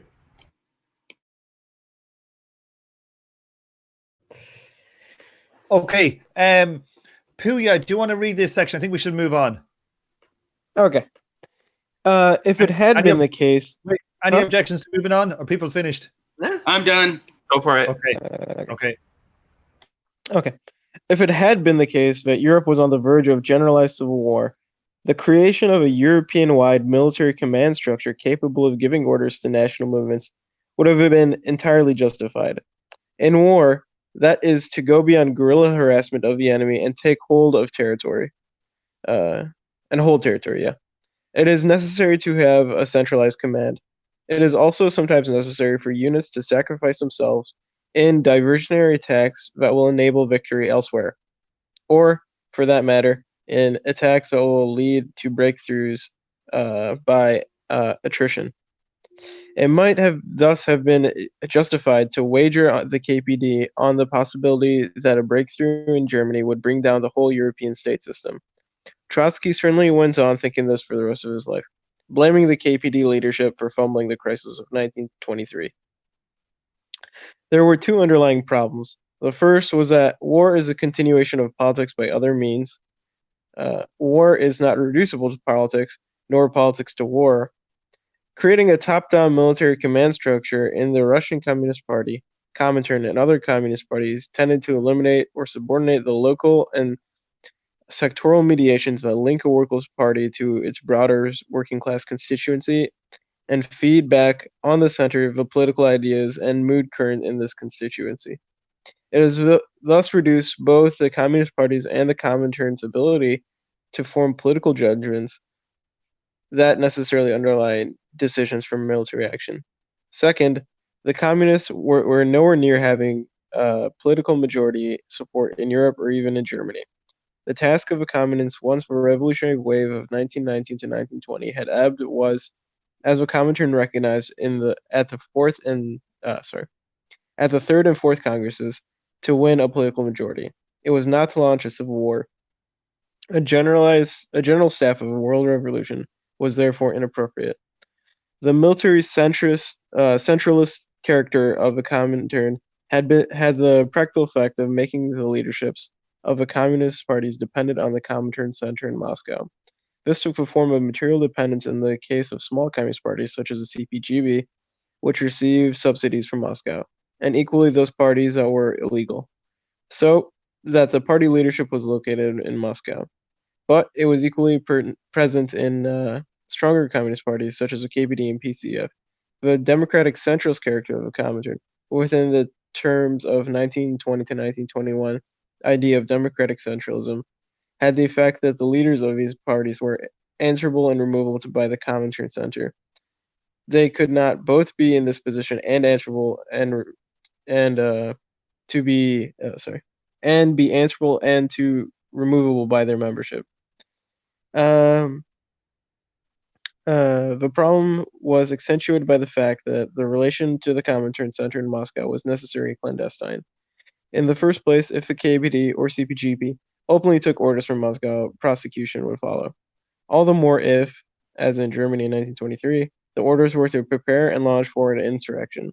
Second, because it was based in Moscow, the Comintern Center lacked the sort of legitimacy that had been possessed by the General Council of a First International or by the Congress of a Second. It was all too easy to accuse it of being merely an instrument of a Russian state. Should I continue? Okay. Just do this last little paragraph and we'll stop there. Okay. Clandestinity meant secrecy, and secrecy meant that the members had been even less of a chance of holding the leaders to account than would have been the case if there had been open and transparent subordination of the leaders of the communist parties to the International Center. There was no chance in this regime of Western communist parties resisting the development of open bureaucratic tyranny in the USSR and the accompanying degeneration of a Comintern. Okay. Now, I guess who wants to come in now? This opens a can of worms for me, and Lexi can speak to it too, because we were a member of a party that actually tried to implement their structure off of the exact constitutional structure or charter structure of the CPGB PCC, which is the organization and sect that MacNairs is in. They still are structured around this terror cell military cadre model to this day, even after this book was written. And I now am like, why? I mean, after reading this, the other thing that I thought was interesting is particularly after Kyle's comments, that MacNair actually takes a whole lot of stuff that's contested in general military strategy as just a fact based off of 19th century war models. Yeah, you do have to have a central command and diversionary tactics. Yeah, sure. But the central command doesn't have to be structured that centrally. And with that, with that hyper central command structure, I mean, honestly, the U.S. military isn't. Yeah, they're that's probably one of the biggest counterexamples to the general staff model, right? Well, on top of that too, like, and then I think even MacNair himself said this earlier, but like the whole idea of like the idea of like Marxist republicanism or even like Lenin and State and Revolution is that you have like a workers' militia where it's the armed working class itself and not like a special body of people. So if he's arguing that like it's logical to have like a top-down command structure in a military sense, in that general staff sense, right, in a period of civil war, that seems to contradict what he was saying before, unless I'm misunderstanding something. Well, I mean, I think also we have to remember in their conception, like the revolution and the Civil War might not be the exact same thing. Sure, but in the Bolshevik model, it wasn't. I mean, the actual Bolshevik seizure in October was like kind of easy. Yeah, correct. But I guess what I'm saying though is that like the way a dictatorship of the proletariat is structured in like the libertarian Leninist conception or like neo-Leninist or communist republican, whatever, is that you have you just have a working class militia and officers are elected. Right. And so the general staff model that MacNair seems to think is necessary during the Civil War is contradicted by his revolutionary model. Like, there's a good reason for that. It's because of the performance of those kind of armies in the Civil War, right? They those armies didn't always fight the most efficiently. Yeah, that's true, but they won the American Revolution. Yeah, no. You're right. But this is the calculation that gets made in order to hold on to power at the expense of the democratic character of the revolution. What I'm pointing out, though, and maybe I am the anti-MacNairist of the group, is he's inconsistent in ways that capitulate a lot of the main points back to traditional Leninism while he's trying to critique it. He's radically inconsistent if you read this closely. I mean, yeah, I tend to agree, actually. I don't think... I still see a lot of value in this text, but I see value at it with a side of salt, if you will. I guess the thing I see that's really problematic from a strategic point of view is that like he does sort of take up this kind of Clausewitzian idea of like attrition warfare, and that really does seem to be the model that like the Western European communist parties took and was not effective. So like if you're seeing that as your model for strategy, I don't think this is it. I mean, basically it's basing 20th century war models into turning them into political models, and then those early 20th, 19th century war models are also just wrong now to contemporary things anyway. Yep. Like I keep on being like I hate to say this, but like motherfucker needs to read the War Nerd. Yeah. Like War Nerd understands the rhizome. Right. And it also understands like these attrition models when they work and don't work. So for example, in insurgencies and like in anti-imperial insurgencies where you're fighting a foreign occupier, they work. Kind of. If you're willing to take 4 times the deaths of the occupier. Okay, so you got to sacrifice 75% of your army. But they do not work in traditional civil wars. Actually, believe it or not, like they don't. In traditional civil wars, in which case, the odds of the people who currently hold the state winning in an attrition model is even when, like, even if you look at, for example, I don't know, the U.S. Civil War, it's going to always favor the fucking current state, like always, actually. So that's a terrible model. And we see this in the way the left fails politically, right? Even outside of the Leninist dimension, that these attritional tactics are adopted against a more organized and entrenched enemy. Right, and like honestly, they're deluded. I mean, like this is like marching a group of army ants against the goddamn U.S. military, effectively. I mean, like, it's the ways in which it's deluded and anachronistic and like not materially rooted. And look, I got in an argument with someone who I'm not going to name that so I don't start shit today about militancy. And it was a very mild argument, but they basically believe that militancy. The reason why they value militancy is it wins, and it's based off of this attrition model, right? But they also kind of believe militancy is like not quite an ideological position, but kind of like a strategic orientation based on an ideological position, which I find to be hilarious because one thing you'll notice about modern armies, they're not militant in an ideological way at all. Right. At all. Mm-hmm. No, like, it's an antiquarian form of militancy. What they crave is listen, what they want is a kind of repression. They want some kind of like, they want that. And they want a good reason for it. They can't do it without like a good integrated reason. They would never make it in the modern army. It's not ideological in that way.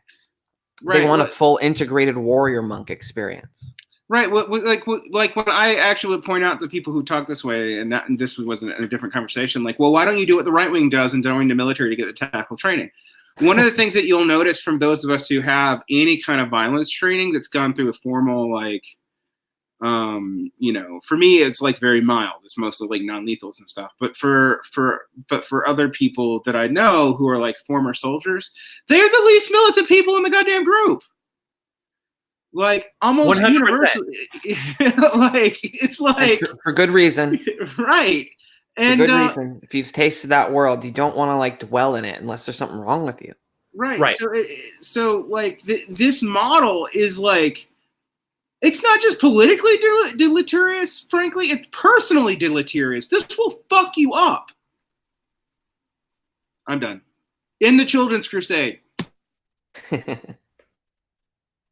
You're here. Puya, are you back? Puya, hello. I don't know. Okay, that's a negative. I put him in, but who wants to take the last little bit? I'm good. Just a little technical difficulty. All right. Oh, cool. Sorry. Yeah. I didn't notice you popped out. I haven't read anything yet. Oh yeah, sorry, Sophie. Thought you'd done already. Nope. Sophie, do you want to take the last bit then? Sure. Can you make the text bigger, please? I kind of can't. It seems to fuck up when I do. Oh, never mind then. I guess if you can make the sidebar go away with all the people there, that made it bigger. Okay. Oh, can you make the window bigger? If you make the window bigger, it gets visible. Yeah, exactly. Well, Sophie, you could do it too. Like just stretch your window. But you see, it cuts it off. It's a problem with my drive. Let me open. Then like do what you had. Do it the way you had it before. It's fine. Sorry. Just give me a second. It's going to take me a second now to get. We can. Who wants to sing a song? I've been trying to. I'm trying to find my physical copy of that book myself. When you guys went live and all you could see my butt, that's what I was looking for. But since I recently moved, that's why you were mooning, Derek. Is it? Yeah. I'm just mooning you all because I'm looking for MacNairs. Here's my ass. No. I thought that was just an ingenious Patreon strategy. Yeah. Galaxy Brain sexiness.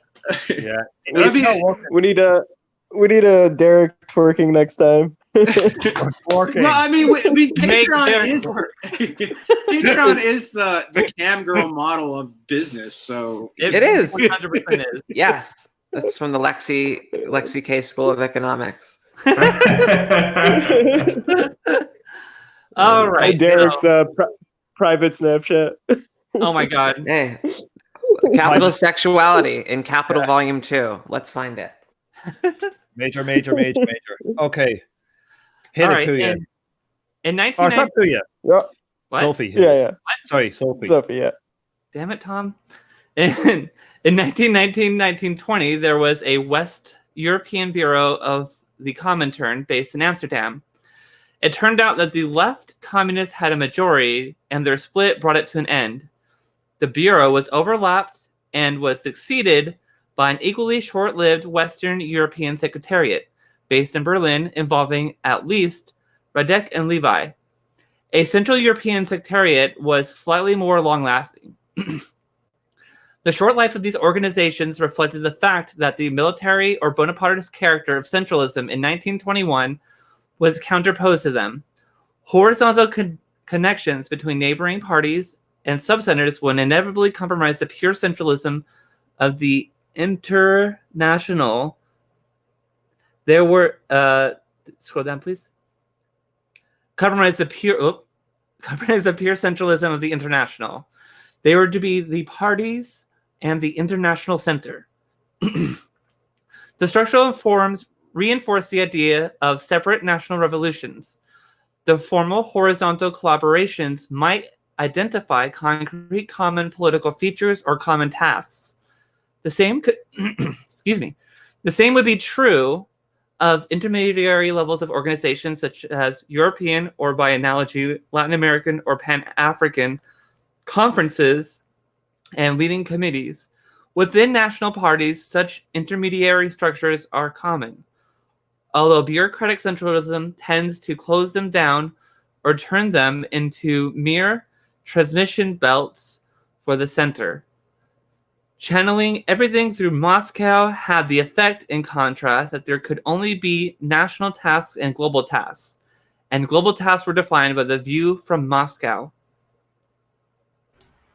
Can I just say that, like, this is the way that the Spanish Empire was organized in South America, and it, in the wake of the collapse of the center, it led to a complete inability of the different colonies to cooperate in any way. Like this is like a absolutely terrible way to run any kind of democratic organization. We should just do this again, though, right? I mean, we just got to do this again. It'll work this time. I think so. Praise London. Yeah. What does he mean here by this stuff here? Horizontal connections between neighboring parties and subcenters would inevitably compromise the pure centralism of the international. What does he mean by that? I think he was talking about like the different splits that happened in that context. And I think it means like, well, I also think it means like the party just, or it wouldn't be as centralized because you have to, the leaders then have to be accountable to the other party in a different country or so, wherever it is. Right. Yeah. I mean, this is the communist like world republic model. It means that like centralization would have limits. Yeah, I mean, like if you have cross connections between national parties, then they're going to be able to set their own agendas, right, and be accountable to each other. Which seems like a pretty basic thing you would need for any kind of meaningful internationalism. But so, like, why isn't there like a Democratic Socialist of Canada, like in the way that there's a DSA? Is there some kind of like? It's group? Because the NDP exists, right? Is there any like? I don't know. Is there any like synergy or like organizational like fraternization? There was. It was called the SI, and it sucked. So the DSA left. Now there's nothing. But they didn't try to replace it with anything either. Well, that's on the international level. I'm talking about just like across the border, eh? Like. Oh, okay. So you're talking about like international connections between the Canadian left and the DSA, is what you're saying? Right, like, and on like, I don't know, like maybe the United States is more different than Mexico than from Canada, but in a politically speaking, there would be a need to like cooperate across the border. So I guess the thing about the organization of the NDP is that the leadership is far less radical than the membership. And so there is actually meaningful cross-border collaboration between the NDP and the American left, but it is between party hacks in the NDP and the Democratic Party. Right. And that's the connection. Like, because they have actual goals. Right. Like the election that was run here in Alberta recently was basically on the Hillary Clinton electoral model. And that's cross-border political solidarity. Oh wow! Yeah, the American left and yeah. Let's make the Clinton 2016 campaign. Let's Bolshevize that. Let's export that throughout the world. That's a and it worked just about as well. It was a landslide victory for the right, and I'm not happy about it. Yeah, I'm about to say, like, Snow Canada had an NDP government for a little while, which surprised everybody. And then they were terrible. Like they were chauvinistic about Albertan politics. They basically resurrected the energy industry, the oil industry in Alberta. Did everything they possibly could to strengthen them. So they were smokestack yellow card workerist. For fucking, like, Alberta nationalism. What the weak tea fucking nationalism is like? I'm gonna be weak tea for my. That's like almost social fascist at this point. This is it was like so they antagonized all the other provincial parties of the NDP and the National Party, especially the party in British Columbia, because they were trying to ram through an oil pipeline to the Pacific that the British Columbia NDP, which was also in power, did not accept. And they basically, they just used right-wing talking points. Doesn't it make you want to run to Canada to escape Trump people? I mean, like, for real, though. Yeah, it was such a disaster. And it honestly was like a pretty transformative experience for me personally, in terms of seeing, like, I'm not really down with sort of national oriented socialism, because that chauvinism was so catastrophic that I can hardly even begin to understand how that leads to meaningful socialism. The DSA of Texas was like Texo-chauvinist. And I say that because it's like, it literally is the equivalent. And since Texas does have like a Republican history of its own for, I don't know, for a couple of months or something. Yeah, but that would be like kind of like a white supremacist politic. It would be hard to do that outside. Did you realize that, like, the communists went out to Portland were not opposed to the Klan? I'm just like pointing that out. Like, damn it. It is these unfortunate is the history that our anti-communist woke liberal overlords are actually kind of right about. Yeah, for sure. So, like, and also, and seriously, it is why a lot of the particularly I'm not gonna say people of color, I'm gonna say black community doesn't really trust the white socialist movement and the Democratic Party. Like, for real, it's related to this. Yeah, and I guess I will just, so I'm not starting super tons of beef here. Like, there were positive things the Alberta NDP did. They tried to organize the agricultural workers, which was like really going out on a limb. It was a failure, but they tried. They raised the minimum wage significantly. They did some things for LGBTQ rights, which are all getting, reversed now that they've lost and the Tories are in power, and the reaction is going to be twice as bad as what it would have been otherwise. It's just, it's American Southern Republicans, like, for real, like, without context, like that. That's what they're. Yeah. So it's you look at the positive things they did, and it's really hard to sort of appreciate them as positive things when the defeat that came out of this is going to be so crushing for the Obama for everybody, for working people. Yeah. Is the left in Alberta like doubling down though on it to defend it now that they're in opposition mode, like the Democrats? Yeah. What they're doing is they're partially just sort of pointing to the perfidy and the lies and the corruption of the Conservatives. And then the other thing they're doing is they're organizing budget town halls to sort of like point out or make the conservative cuts agenda a public issue. Those are the things they're doing. I feel like the second one is something that the Democrats wouldn't do, but the first one is definitely something the Democrats would do. Democrats would do the second one. The Democrats would do on a local level, but not on a national one, and then it depends on the locality. Right. Anyway, I mean, but just to bring this point out, man, like these horizontal connections between neighboring parties, subcenters would inevitably compromise the pure centralists of the international. We'd also have to deal with all this shit. Like, could you imagine like trying to get like the Brooklyn DSA to like actually deal with like the Alberta NDP in a real like I can't even get the Brooklyn DSA to like talk like really deal with like the southern and western chapters of the DSA, much less like.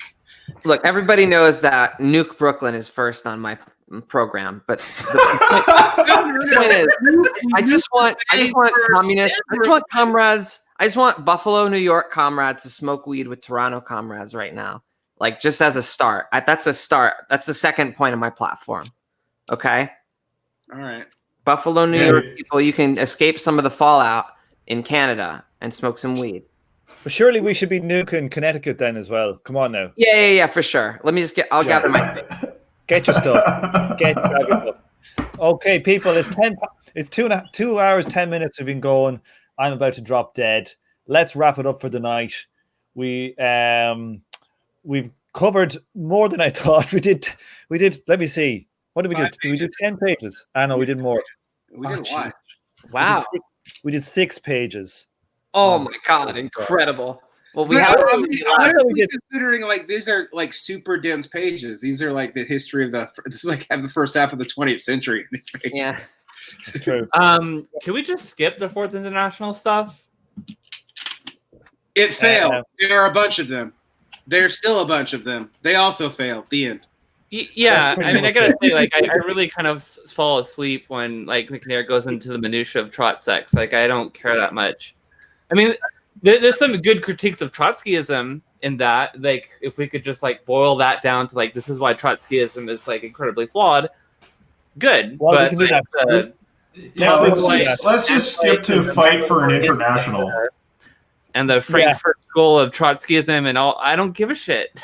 I'm sorry. Well, we're not going to do it now anyway. We'll do it next week. If there is next week, when these nukes start dropping. We could literally finish this chapter right here if we just went to Fight for an International, talked about that, and wrapped it. Because there's so much Trot stuff we can skip. I'd rather just get it out of the way and start chapter 9. I'm too fucking tired to do 2 more pages. It took us fucking 2 hours, 2.5 hours. You're right. We say we could do it quick, but we won't. I know that. Okay. You know what? I'll try to for next time. I'll try to read and like find the like 5 pull quotes from Trotsky's call for the Fourth International, so we can talk about them and move on. Because the Trot stuff is maddening, and I would be. You know what? We're lucky that MacNair doesn't know the Mao stuff. Oh God. If he did. Like we'd have to do that too. I actually think the Trotskyist stuff is super important because of how all the neo-Kauts end up like Trots. Yeah, honestly, here's the thing that's the thing. That's why I want to spend an episode on. Yeah, right. That's also why I've also been talking about the inconsistencies because like. For all these critiques of Lenin, every fucking body I know who's like really into this book and like views it, like tries to make this the grounding of their politics, they either end up being like Sankura, Sankara, yeah, that motherfucker, and I mean, I'm sure he's a delightful man, or they end up being, but I mean, every day he sounds like to the right of the Progressive Caucus. And or they end up sounding like they're just fucking Leninists.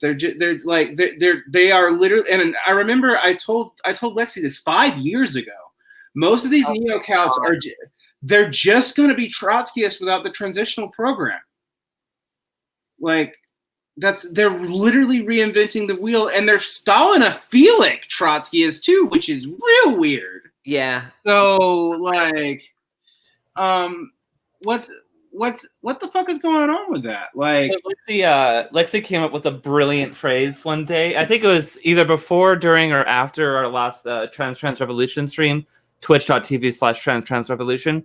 And she said something to the effect that neo-Bukharism is basically just like emo neo-Trotskyism. Like, they just hate themselves so much that like they're willing to hang out with the very people who will be most likely to betray them and kill them, and it's just a slow burn like suicide cult. And I really fucking like that. Yeah, emo Kautskyism. Yeah, emo Kautskyism. They're willing to just have a hopeless revolution and sacrifice themselves to their enemies just to get what the Mensheviks wanted. Like, or capitalism. Yeah, capitalism with liberal institutions. That's like their whole Hey, great revolution, good job, but we can't have communism. Yeah, it's really fucked up when you think about it. Like, why? Like, Bukharin in his context makes sense because it's already fucked by that point. A deeply tragic human being, right? But to doing Bakhurinism now, why do that? Why did all the neo-Caus become Bakunin? I mean, Bakuninist.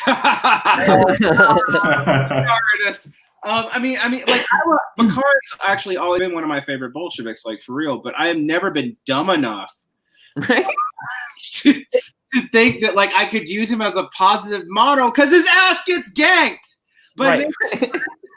But by siding with Stalin off of loyalty to Lenin's organizational principles. Right. Like that's like literally you can't get a more exact metaphor for how this is gonna end. Oh yeah. Well, I was also talking about I was talking shit about how like these people want to do left unity, and then like a couple weeks later they're like, why are all these Stalinists mean to me? I don't understand. And it's like, bitch, we told you this is exactly what was going to happen. You're just lucky that they're too fucked up themselves to actually be violent. Like, they can't get away with it, so they're not going to. They're just going to be assholes. You're lucky that's all that's happening. And I don't think Stalinism will ever really happen in the United States, but nonetheless, like, you're just wasting your time, you know? They will waste your life. Stalinists will waste your life and dominate you with bullshit. It's just what they do.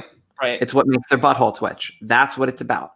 You're welcome to the section of the left that is definitely a crypto BDSM cult. For sure. Oh, shit. I thought that's what we were doing. God damn it. Right. There's nothing crypto about it, Tom. Like, our desires are plainly stated. We do not mask ourselves. Yeah, no, we're open and honest about it. Also, Tom, I know I said this because I know you don't watch the stream, but I'm going to tell you anyway. I have a devious plan to pink pill you, and I'm not going to get more specific than that. But how exactly? Like, what's your plan? You. Huh? I'm not going to tell you how. It's just going to happen. Pink pill and God damn it! I thought I'd get you there, but you are devious. You didn't tell me it. Right. Unlike a James Bond villain, you didn't tell me your plan. What am I? Some public serial villain? Right, let's hit the chat. We got LDSK, Dr. Forbin, LDSK. Yeah, LDSK, Pyro LR, James Knight. Who else do we have in here? There's quite a lot of chat going on here today. James a lot of Dr. Forbin. Doctor has been on to us. He wants us. Peter Joseph, you know, that right wing guy. Is he not a right wing? It's not his channel. Oh my God. I hope InfoWars discovers this secret cabal of Marxism. And is like, what in the world? Why are they saying this about Lenin? Peter is from Russia, I think. But so I was hoping it would be the real Peter Joseph. I said that would be quite a coup. A coup, yeah. Benjamin Hanshu. Who else do we have? Oh my God, there's a lot of chat here, lads and ladies. I think that's pretty much it. Well, we'll say goodbye to everybody and we'll go offline And we'll hopefully, I'm probably not going to be here next week, so it might be the week after, but we have a good few of these in the tank, and we'll see you all again. Let's do a group hug. Goodbye. Aww. Okay. Bye. Bye. Broadcast. Bye. Bye, nerds. Bye.